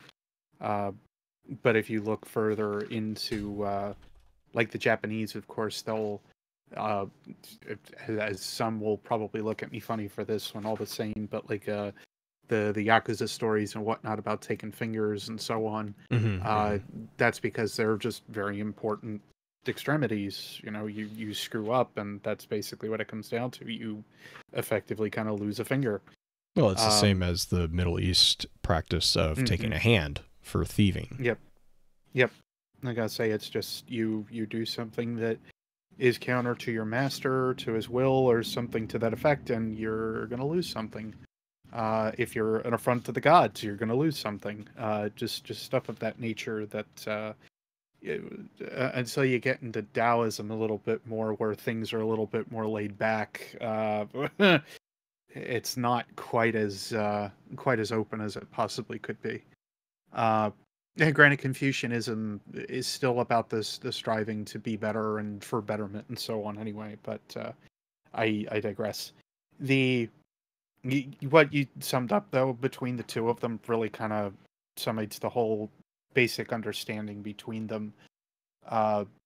There's of course more to the story, but if I start getting into more of the story, I think we're going to be here for a lot longer than probably intended. But for what we're concerned with Izanami and Izagami, both of them are just about like the creation and the death of life and so on. Which, quite frankly, if you need, I think, a very good representation of the entire story behind all of that, just go watch Princess Mononoke. Hayao Miyazaki basically crafted almost the entirety of that story based off of that entire function. Like, how much does our will and how we strive and so on manage into that of life itself? And that's why creation, and funny enough, of course, they use a forge within Princess Mononoke as well. But that entirety is just based off of that entire function of that whole story. So really just kind of summing up like the basis, I think, is frankly enough for that, without getting too far into the story. And again, so many other tales kind of spurned from that. As I mentioned with Masamune and Masamune, both of those being created by legendary swordsmiths. So yeah, just a very important tale for Japan as a whole, but more so for East Asia culture especially. But yeah, it's quoted, continues to be quoted like day in day out by many other either animes or otherwise. Another one, granted, is a little bit deeper, but if anybody remembers Bife going on about the creation of the Isle in Monster Hunter when he was on, that's another basis. There's plenty of others that kind of fit back into it. Anyway, before I can keep going on this, yeah, it's that important of a tale because it shows itself in so many different ways. Yeah, and to kind of explain the exchange that Bife and Deej had about the quote about the 1,000 and then 1,500, that was it took place after Izanagi escaped from, I believe the full name is Yomi no Kuni, I believe is the full word or full term for the underworld. But after he escaped from Yomi and had sealed that entrance, Izanami basically threatened Izanagi, saying that she would kill 1,000 people every day, and his rebuttal or his reply was that he would father 1,500 children for every 1,000 she killed. And then after this, it's said that Izanagi pronounced the formula of divorce, and then he went and purified himself by cleansing himself. From what's described as the miasma of Yomi no Kuni. So that's where that particular exchange that if you follow Bife or Deej or anyone on Twitter, or you're on Twitter at all, that particular quote, that's where that kind of comes in, is after Izanagi had been sent to the underworld and had eaten, which is very Persephone and Hades-esque, which you'll see a lot of, like I said, you're going to see a lot of parallels here. After that, that exchange. Sorry. No. Go for it. I think that's actually why they decided to choose the the cultures that they did as well. Like Yeah, just, they're very because of the they're very amount- interchangeable. extremely. The other thing that really they strikes at me least- is Izanami is very Orpheus. Yeah. The whole story is very, very Orpheus like, which, you know, that's we have a direct nod to Orpheus with the Orpheus rigs. Yep. And so Izanami is very much presented in that light as well. And even that entire exchange between Izanagi and Izanami it's much more dark and much more violent than the Orpheus myth. But the overall concept of don't look back and escaping the underworld and not being able to rescue the wife that the hero was searching for is very similar. Now the ending is very different because Orpheus obviously did not divorce himself from I just blanked on his wife's name, and actually ended up getting himself killed because he was in such a depressed state, whereas Izanami went on to, you know, kind of divorce from Izanagi to the point where he also was basically in direct confrontation to her destructive nature. His creative nature would try to overpower that destructiveness, which is also another interesting thing, that the forge is Izanami and it's not Izanagi. So Izanami is the creative force that is overpowering the Izanagi, the destructive force. And so again, kind of going back into that forge there, you're actually looking at a creation. You're looking at something that is creating, even though it's creating something that is going to be destroyed or is going to be destructive, it is still introducing something new, which is a really, really cool name thing there. That still, I think, comes back down to also the build, if you will, of Black Armory and Henriette's original motives for creating it, because she wanted to have a force for like life more than anything, because she, again, just felt that the Traveler wasn't going to be the thing to do it. Same with all of the others that kind of came together for said Black Armory.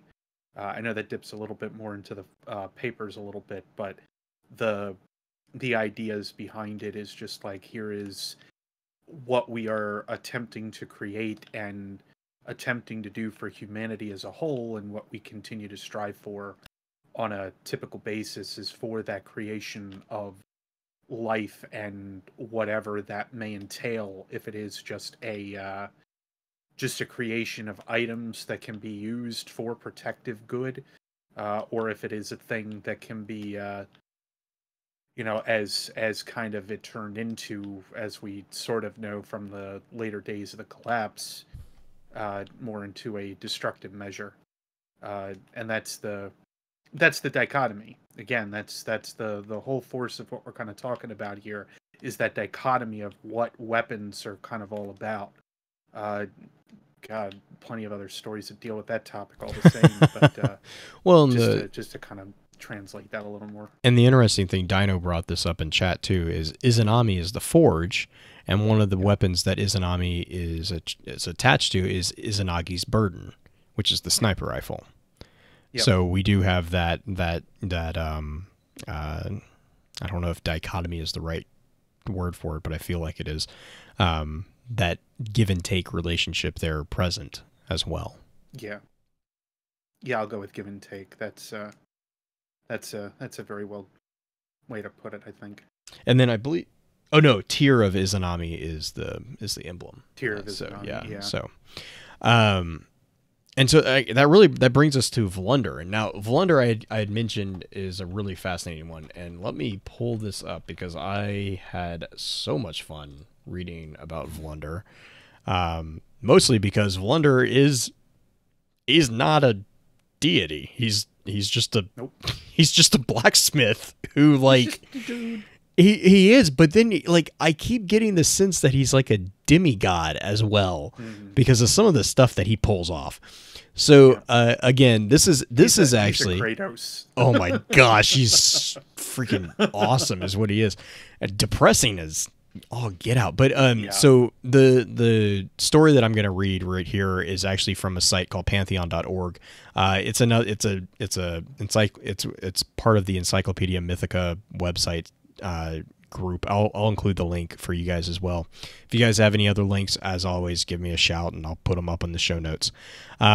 So Volunder is described as a legendary master blacksmith. He is attested in the Epic poem, which is based, I'm not even going to try to pronounce that.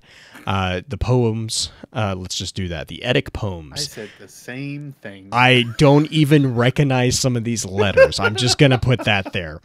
So Volunder and his brothers Egil and Slagfjord, I believe is the pronunciation there, were the sons of a Finnish king. Like I've said, they've each married a Valkyrie. And then their wives disappeared after 9 winters. So they've been married for about 9 years, and then their wives just disappear. So his brothers set out to pursue him, but Volunder stays behind in a location called Ulfdalir, which translates into Wolfdales, to await his wife's return. And while he was waiting, he fashioned 700 rings from red gold and strung those on ropes of bast. And so he's busy goldsmithing, basically. He's keeping himself busy. However, a king finds out that he's doing this and comes after his gold. And he's basically searching for him. And then he finds out that Volunder is basically home alone. He doesn't have his brothers with him. So the king, I believe it's Nidudru. I don't even know. Nidu. Let's just go with Nidu because that's all I'm gonna go. He sends all his warriors to the smith's home. There they found all the rings, but they only took one, leaving the rest behind. So he had been out hunting, and when he comes home, he returns home from hunting. He counts the rings and he finds one is missing. And his first thought is that his wife had returned and taken it. So he waited, but then he fell asleep. And when he woke up, Nidur's men had returned and kidnapped him. So this goes on, and they basically bring him to their king.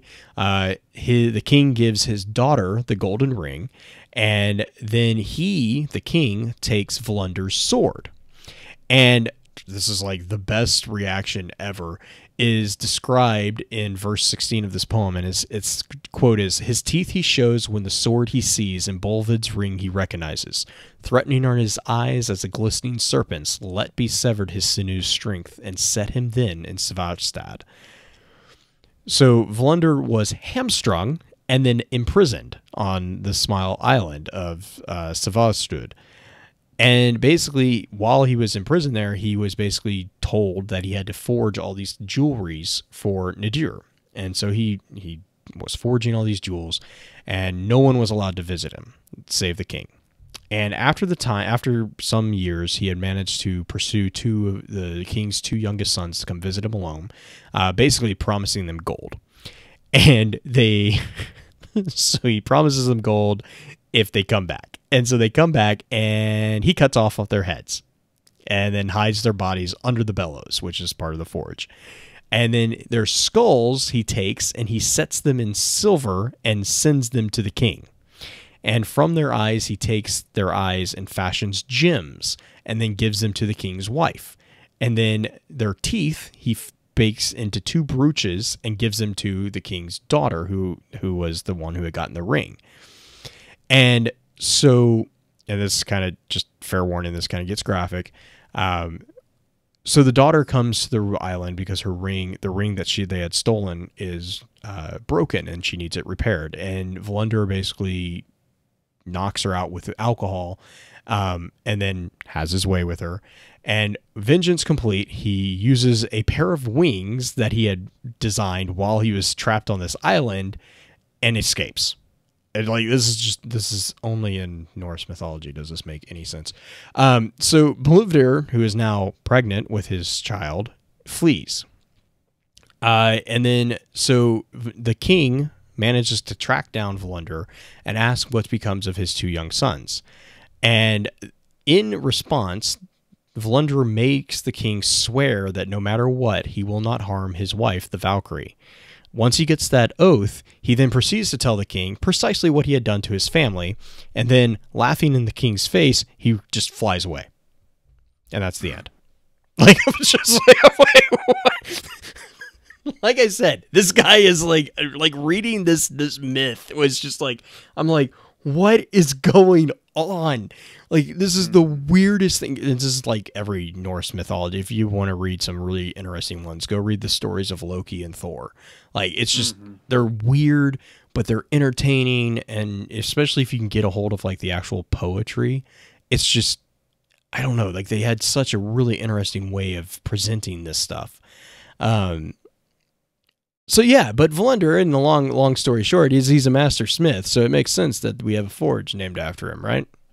Yeah, that's the only thing he's really good at, right? Just the master smith part. Oh, get over. He can make stuff out of everything because apparently he can make gems out of eyeballs. I mean, that's pretty nifty. So that's where Odin's eye went. No, Odin's. Oh gosh, Yeah, Odin's eye. That's a whole different kidding. story. I'm just kidding. I know. I just wanted to make a joke and trigger some people. He's kind of an a-hole. Gee, might be why people don't like Helga all that much. But to be fair, I mean, like, in slight defense of his a-holeness on this, like, this was all done in like reaction to his stuff being stolen, him being kidnapped, and then they hamstring him in and put him on an island and force him to be their basically slave smith. Like, I mean, all this stuff is done to him, and after all this is done to him, then he starts reacting as revenge. Like, it wasn't until they actually did all this stuff and then they actually imprisoned him. And I think that was kind of, to me, that's kind of what seemed to be the final straw. Was they actually imprisoned him, which means that he could not get to his wife. Yeah, like Pins is also pointing out that Vlundr is also known as Wayland, which, you know, that's a whole different. Also known as what? Sorry. Wayland. Oh yeah. Like Wayland the Smith. Which don't get me on that.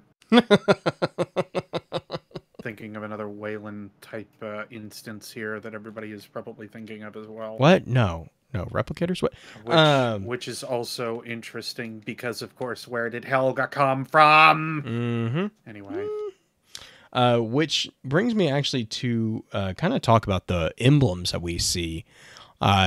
So we have the emblems that we have are Gofanan's hammer, Might of Vlundr, Steel of Bargusia, and Tear of Izanami. Which actually, you see this in the mythology between these four individuals, or these four entities, I guess would be the best word for it. It kind of lines up, right? You have the Tear of Izanami, which is the sorrow of the loss of Izanagi. The Steel of Bargusia, from what we know about Bargusia being affiliated with the craft deity, being affiliated with the consort of a god of the smiths, that makes a lot of sense. Vlundr, the might of Vlundr. I mean, geez, go back 5 minutes and listen to that story again. He's got some might. And then Gofanan's hammer, again, Gofanan is the divine smith. You know, it's very obviously the smithing is very prevalent, obviously, here within the forges being named after these specific deities or figures in mythology. Sorry, I'm just checking chat real quick. But that actually brings me really to the Niobe labs and the mythology between Niobe. I don't know. I don't really have anything final for Vlundr tying back into the specific forge unit itself. I don't know if if Beard or if Green, if you had anything that stood out to you for that. Not entirely. I mean, what should be kind of pointed out, I guess, with Vlundr as part of like the area that it's in too. It's the one that also has a lot of those hidden messages and whatnot hanging around. Mm-hmm, mm-hmm. Which to get the emblems. Yep. Well, and isn't there's, that the one with the lockbox? Yeah. Yes.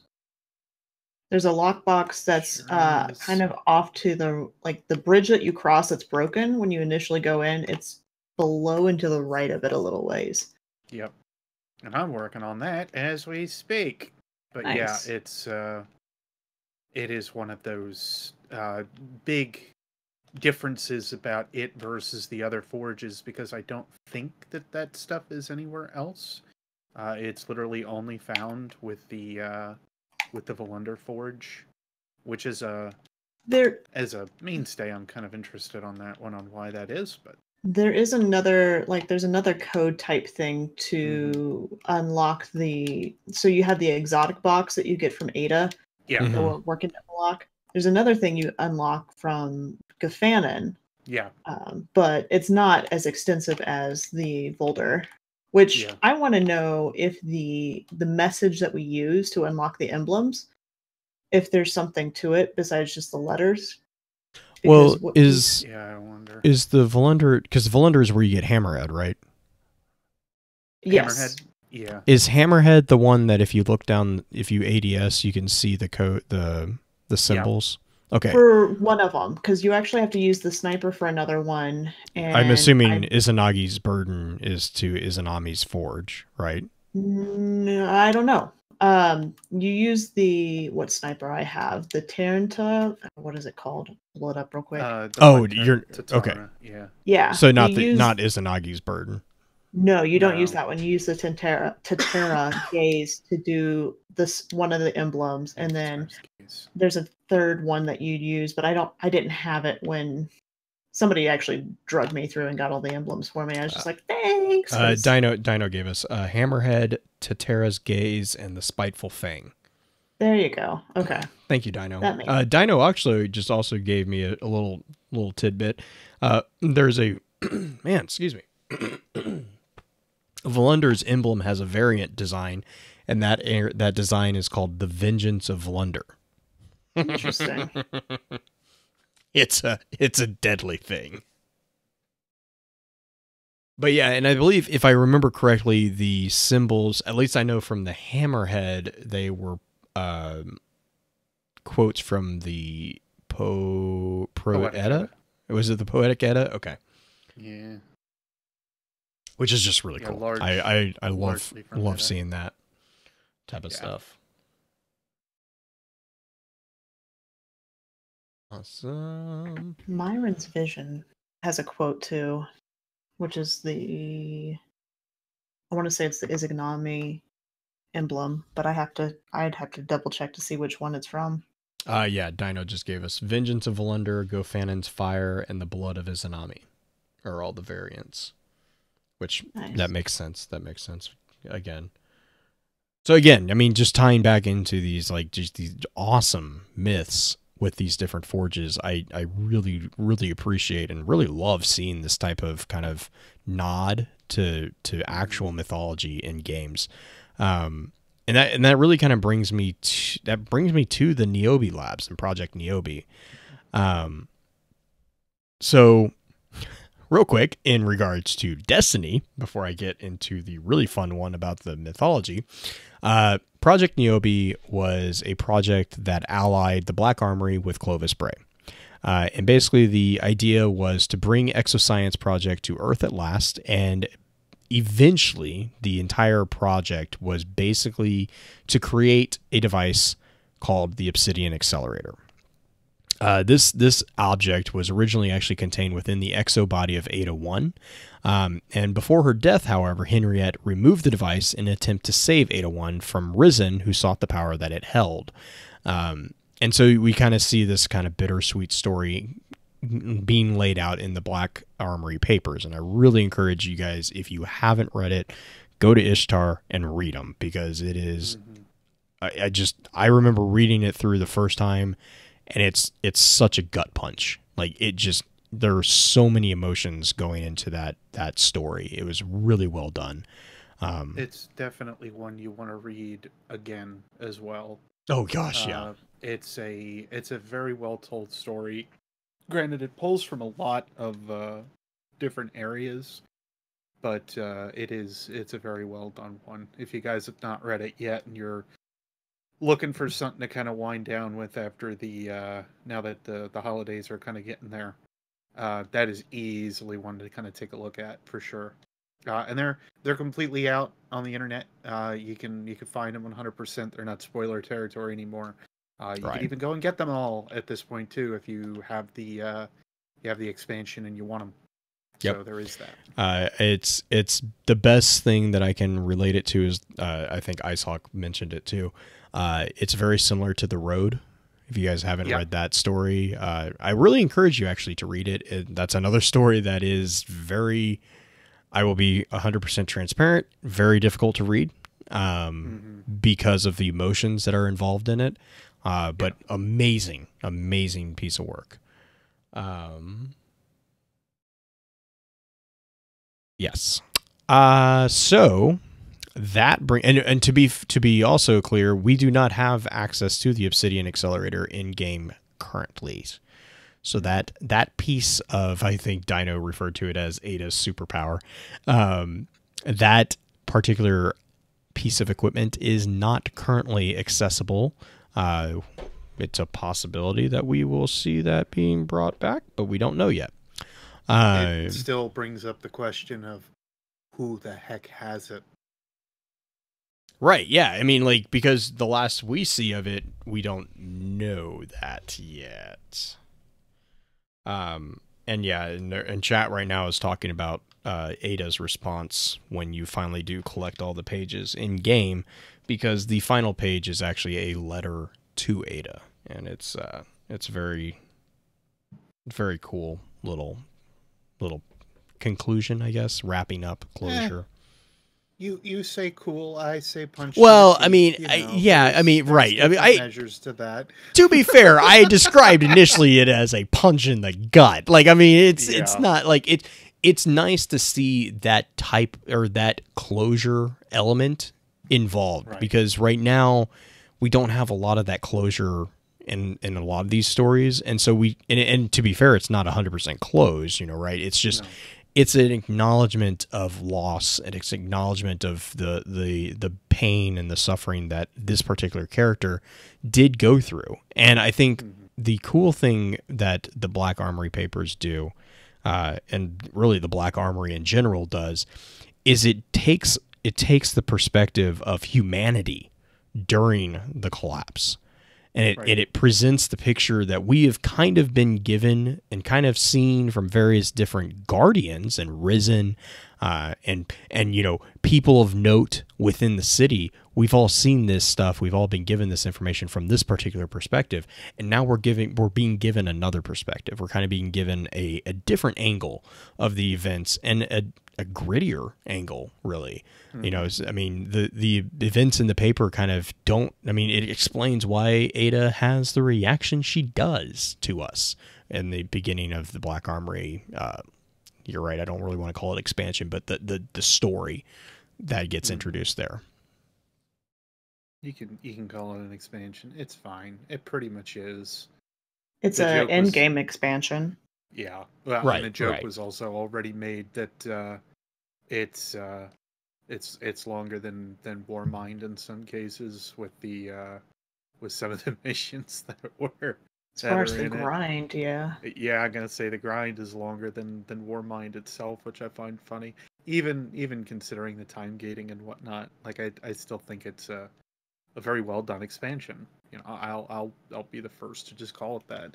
Anyway, I'm getting completely off topic. Right, here. and then in the chat, Dino and chat are talking about the other thing that this does is it gives us an actual first person account of what's going on. Yep.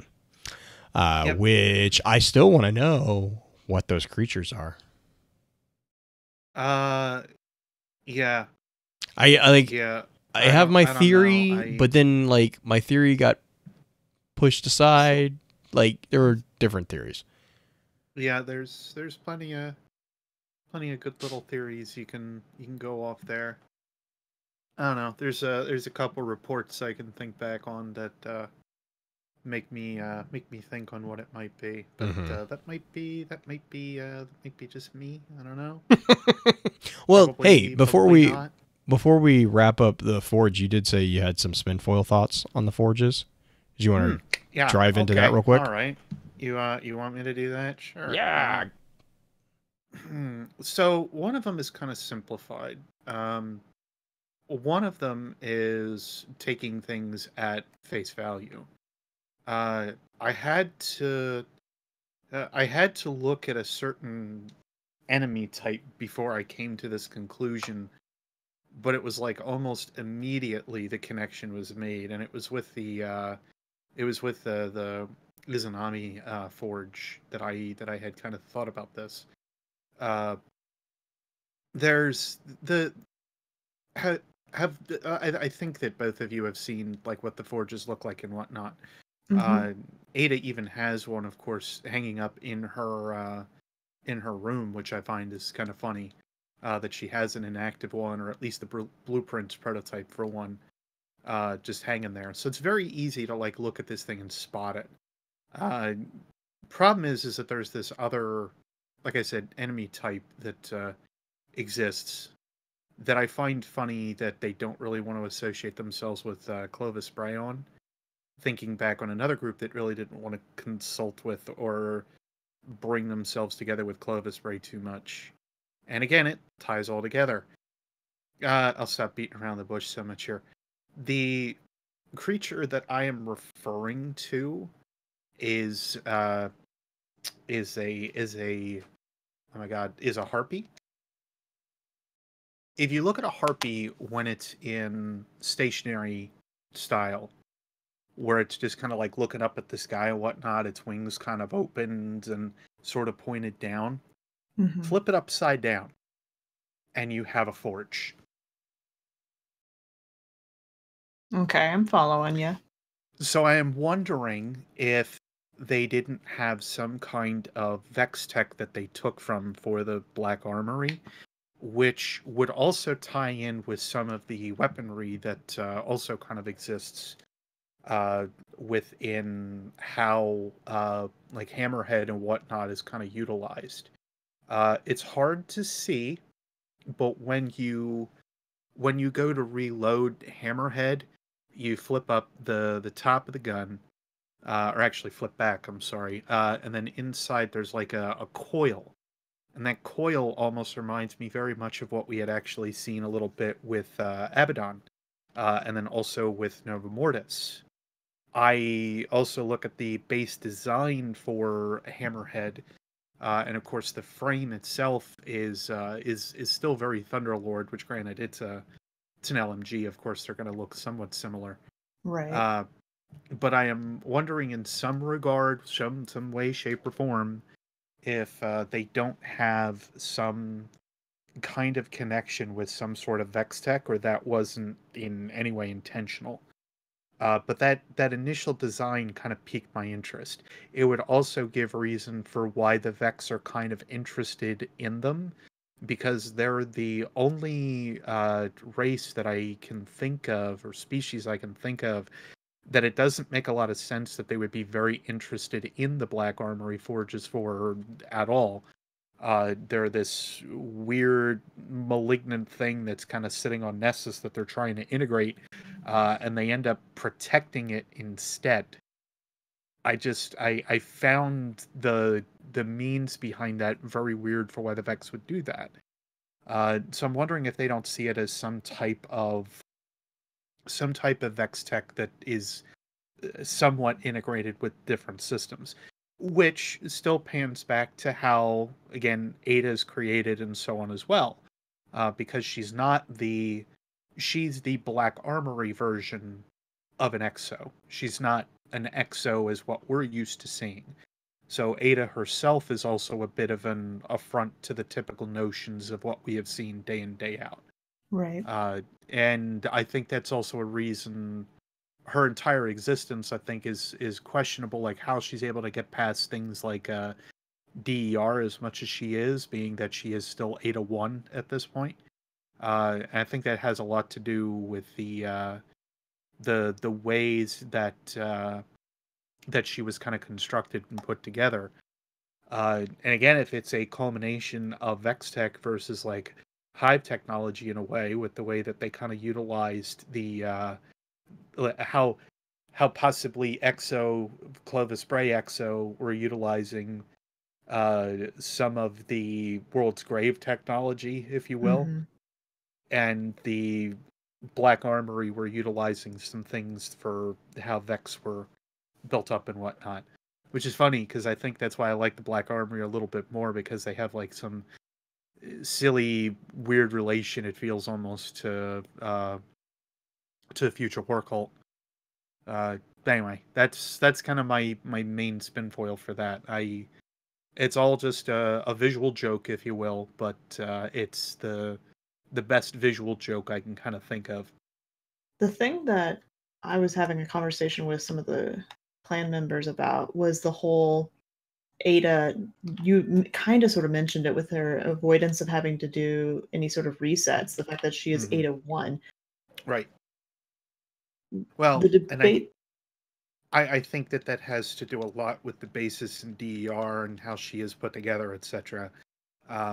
If you guys are not picking up on it, you'll figure this stuff out in the Black Armory papers. But if you want to avoid any kind of spoilers here, then skip through it.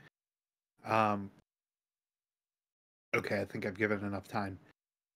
The main idea, of course, is that she was a kid, and her main being may very well have been scrapped, or she just had questions based on like how she was. But in addition to that, she was also comatose. Right. So we don't know what kind of memory degradation may have happened, being that she was in her comatose state. She got hit on the head pretty significantly, in fact. So I don't know. That's the questions that I've kind of been having too, is like why she was able to. Well, it's probably a mix between her being young and, of course, the comatose. Well, I was actually, one of the theories that we were talking about is the fact that we were talking about how was it Helga wanted to incorporate Black Armory technology into the Clovis Bray tech. The theory that we were coming up with was, it's quite possible that they improved upon the Exotech essentially by incorporating the Black Armory tech into it. Right. And basically made a better Exo than what even Clovis Bray did. Yeah, but the ideas of better Exo comes down to being a better tool. Right. That's really where that kind of culminates in the whole gray area of the the whole gray area with Exos in general. Right. But they really just kind of grab that idea and run with it. They go completely amok with it. But yeah, that's kind of my thinking on it too. Like they're creating it through knowledge of what they've done with the Black Armory, and of course, having the Obsidian Accelerator placed inside of Ada might have a little something to do with that as well. It could have a lot to do with how she's able to not go through the functions or so on of DER, or have to suffer through it. It could also be that it was a product of the rush job that they needed to do with Niobe and whatnot. That they didn't really have a lot of time to do anything. But I think we do get confirmation here as well about the base creation of at least Ada, unless it was Helga's remains that were buried within the Black Armory papers, that the human self does not exist after an Exo is created as well. I think that's at least half confirmed at this point. I don't want to call it confirmed, but it feels like it's pretty well confirmed. Right. But yeah, I think with the creation of Ada, just in general, just the way that she is, of course, as an Exo, there are plenty of speculated thoughts that you can have on her creation as a whole. I'm just wondering if there isn't, again, some kind of just the way that Ada looks, the way the forges are put together, the way that there is a thing called the Obsidian Accelerator, and that you're pretty well accelerating time structures, makes me wonder if a good majority of the stuff that they have within the Black Armory is in some way, shape, or form related to Vex technology in some way. There are too many visual cues that kind of showcase that the base looks of each of the Black Armory crests also kind of go along with a lot of Vex imagery. There's just a lot of like these little handholds and pass-offs that I think have been happening with Black Armory that possibly showcase and link up with Vex Tech more than anything else. But I don't know. It's a thought. Yeah. It's a thought. I like how it leads into more questions. Yep, because it also still too with something else that I mentioned before, and if you've been on the show for a little while now, you know where I'm kind of going with this as well. But like Dido, being the suppliers of civilian weaponry, being a large reminiscent idea for me for ages now, and we come to find that a good majority may have actually been supplied from these forges and the Black Armory and so on. Kind of opens up the doors to like a bit of a turf war, if you will. It also still makes up a large question of like some of the other creations that exist within the Black Armory with the weaponry and so on that we see. Like Graviton Lance, for example, was made, I think, in or found in the Chicago Dead Zone. I don't have it on me, so I can't remember off the top of my head. It's either Chicago or Detroit. I can't remember. But the construction of that weapon seems very similar to a good majority of the construction that we see with some of the Black Armory weapons in general. Again, I lean back towards like Kindled Orchid and Hammerhead and their overall construction. Them playing with the Void, them playing with Arc, them playing with Solar before they were even realistically a factor in how yes, he says sounds like Detroit. Them playing with these elements as like a factor as they are before we have Guardians and before we have Risen and so on, kind of just says that they had a better handle on the element status of what the Traveler brought us without having to utilize the Traveler, which still pans back to other thoughts that perhaps the break-off unit of the Arcology had some link up with what was going on with the Black Armory as well. Like the Black Armory could be any number of relations back to how humanity was trying to grow, but it could have just been a cog in the wheel versus the actual thing that moved all the pieces.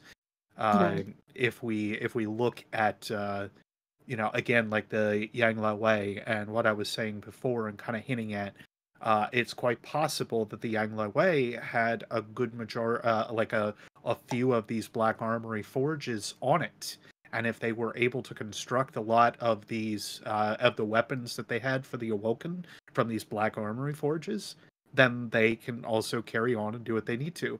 They're also not a product of the Traveler. They're a product of humankind. They could have gotten loaded onto the thing. There's all these little bits and pieces that they've had their hands in, and I think that's what fascinates me so much about them.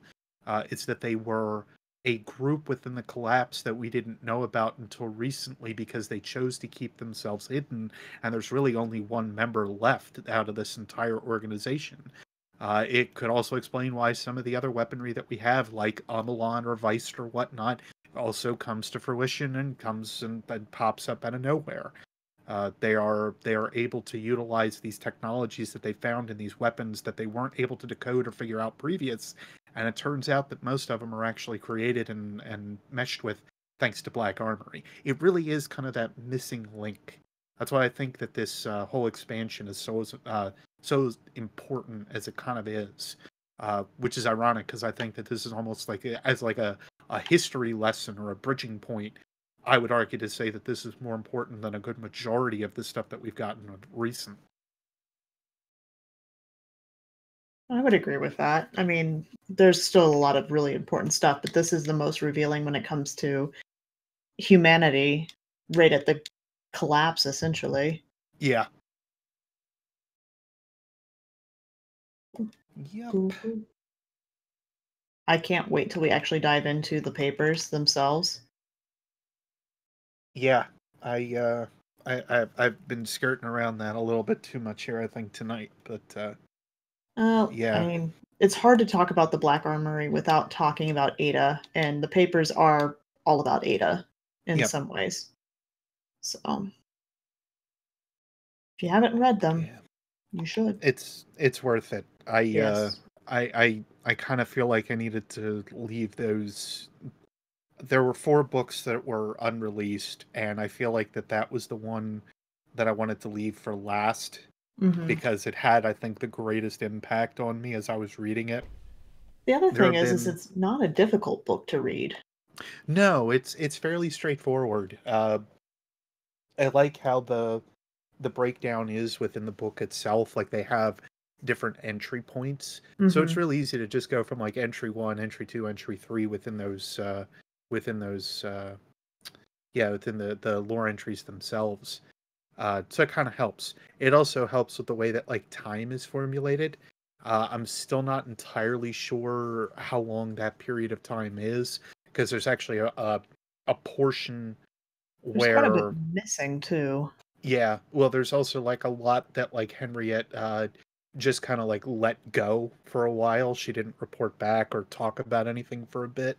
Hmm. So like we're still kind of contemplating on age, but it confirms a lot of things about like how the Risen started to appear, and how like the days right after the collapse had started, how some of that went down. So if you've been looking for a lot of those questions to be like partially answered or again some bridge points, this is the book to read.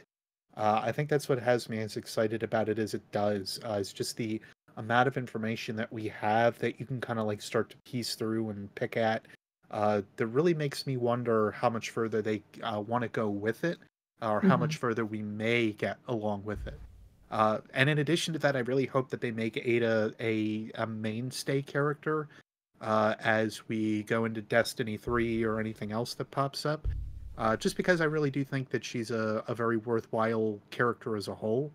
Has a lot that she can still teach us and offer us, especially story wise. But just like the Black Armory, how everything's put together, I really hope they continue with this. And I don't think I am alone in that regard. I don't think you are, but I also think that that might be a good place to start wrapping up. I think so too. Hmm. And I mean, like, to be clear also for everyone, this was meant to be a summary episode too. So, you know, we definitely, we're still learning about the Black Armory. Obviously in game, we're still learning and being shown new pieces pretty much every week, it feels like.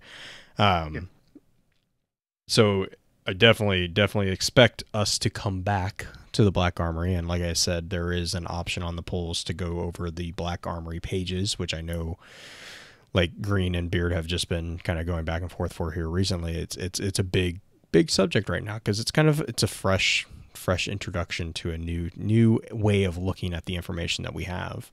But I guess real quick, guys, do you guys have any shout outs for this last week or this episode? Green? Beard, go first. Oh, Beard. Okay. Major one is honestly Happy New Year. It is, as we are recording this now, it has turned for me to New Year's Eve. So I hope you all have an absolutely safe and wonderful New Year. If you are going to be under the influence, please do so responsibly and so on, or rather, you'll hear this after the fact, but you know what I mean. But I hope that you guys had a great New Year, and for those live, you know, be safe, be careful, etc. I feel like people do dumb things around this time of year just because they think that they can, and that's really not the case. But anyway, the other thing too is, you know, as we're kind of winding down with this year, I don't personally do a lot of like New Year's resolutions and whatnot. I really do think they're kind of stupid. But one thing that I do, at least, I'm not saying you're stupid if you follow them, by the way. Like, if you can keep to them, great. I feel like if you're going to do something, do it for yourself, not do it on a day. Anyway, just to explain myself a little bit on that one. What I typically do though is I sit back and I count my blessings on everything that's happened over the past year. And I would say that this is probably one of the most blessed years that I have had in quite a long time. Last year was a big one with kind of like starting out the channel and getting involved here a little bit more. But outside of like some of the woes and issues that I've had, 2018 kicked me in the teeth and punched me in the gut, I think, a little bit more often than I would have liked it to. But I'm still here. I still have my family. My dog is in relatively good health. I have somebody else that I am absolutely enjoying their company. There are so many things that actually came out of 2018 that were wonderful. And I hope that you guys can kind of sit back and do the same thing to just kind of collect your thoughts and kind of going into the new year. Sit back and kind of think about what it is that you hope will still be with you, and to make it happen as you go along as well. Just typical thing that I almost always have. But be good to each other. Sit back and think about what it is that you wanted to change over 2018. Make little steps, make big steps, make whatever things you think of. But just be safe and happy in 2019, guys. Great shout out. I love it. Green, what about you? We're still kind of echoing the Beard a little bit. We're still in a very stressful season for a lot of people. And so if there are people I hope that you are not stressed and that you are finding ways to de-stress that are safe and good and reaching out to people if you need to. But the other thing is, if you are somebody who is not as stressed as others, reach out to somebody that you may not have talked to in a while, because sometimes those kind of reach outs help de-stress them a little bit and just let them know that other people are looking out for them and keeping an eye on them a little bit, even if it's just a hey, how's it going, how's your day been type stuff. It really makes a big difference in a lot of people's lives whenever they are just feeling alone. And this is that time of year where a lot of people tend to feel alone. So that's more of my shout out, is just, if you are not somebody who generally reaches out to somebody, just pick one person, mom, dad, if you don't talk to them very often, sister, whoever. Mm-hmm. Just drop them a note or just message them or something real quick. Doesn't have to be a 45-minute long conversation. Even something simple and small can make a big difference. Yep. 5 minutes is sometimes enough just to remind somebody that they're cared for, quite frankly. All right, guys, and like I guess Beard and Green have both covered all the shout outs that I was going to give you guys. So basically, from us to you, we hope you guys have had a great holiday season. Hope you guys, by the time you hear this on the podcast, it will be 2019. So welcome to the new year. Hope you guys are having a great year so far. And we will be talking to you guys next week. I believe we're going to try to get back on the regular schedule of Friday evenings for the live stream. I believe this week I'm going to try to maybe stream a little bit since I have some remaining free time. No promises though. But I think that's going to be one of the things that I try to start working back in, is a little bit of more streaming during the week if I can. But we'll see how that goes. But as always, you guys have a great week. You have hopefully, like Beard and Green have already said again, hope you guys have a great New Year's Eve, and a new year is off to a great start with you. And we will talk to you guys next week. With that, we'll begin to wrap the chat up. Thank you again to those over on Twitch for coming to spend your evening with us. If you'd like to join us for the live streaming of the episodes, please be sure to give us a follow over on twitch.tv/FocusFireChat. Links to our episode archives can be found at www.focusfirechat.com. Please be sure to email us at focusfirechat@gmail.com with any comments or questions for our team concerning the podcast, and let us know how we're doing by giving us some feedback and a rating over on iTunes as well. Also, be sure to check out all of our amazing partner podcasts within the Guardian Radio Network over on theguardiansofdestiny.com. So until next time, focus your fire, and may your light shine bright.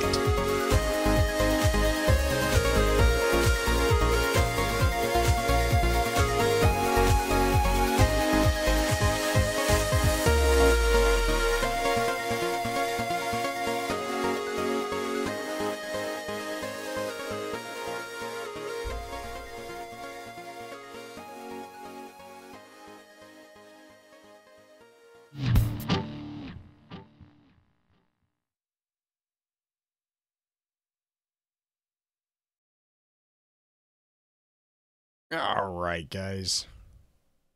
Yay, I finally got the spreadsheet done, or at least the information entered. Nice. Yeah. Hooray. Mm-hmm. Oh, man.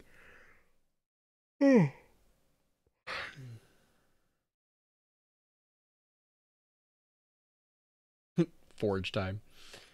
All right, guys. You guys have a great night stream. We will see you next week. I'm going to maybe try to stream some tomorrow during the day since I have technically tomorrow and Tuesday off, but I don't know how that's going to work because I don't know my schedule just yet as far as what I'm expected to do since I have today or tomorrow and Tuesday off. Lucky. Yeah, that's what happens when I have to work all year and don't get to take vacation. I just have to take it all at the end. Which That also sounds familiar. Yeah, which also is that it creates its own set of problems. Yup. But yeah, so if nothing else, we'll talk to you guys again on Friday. Like I had mentioned at the top of the show, we're gonna be doing Dishonored, so I'll be getting all those notes done and ready for that. And yeah, but you guys have a great New Year's Eve if we don't talk to you before then, and we will see you later. Bye.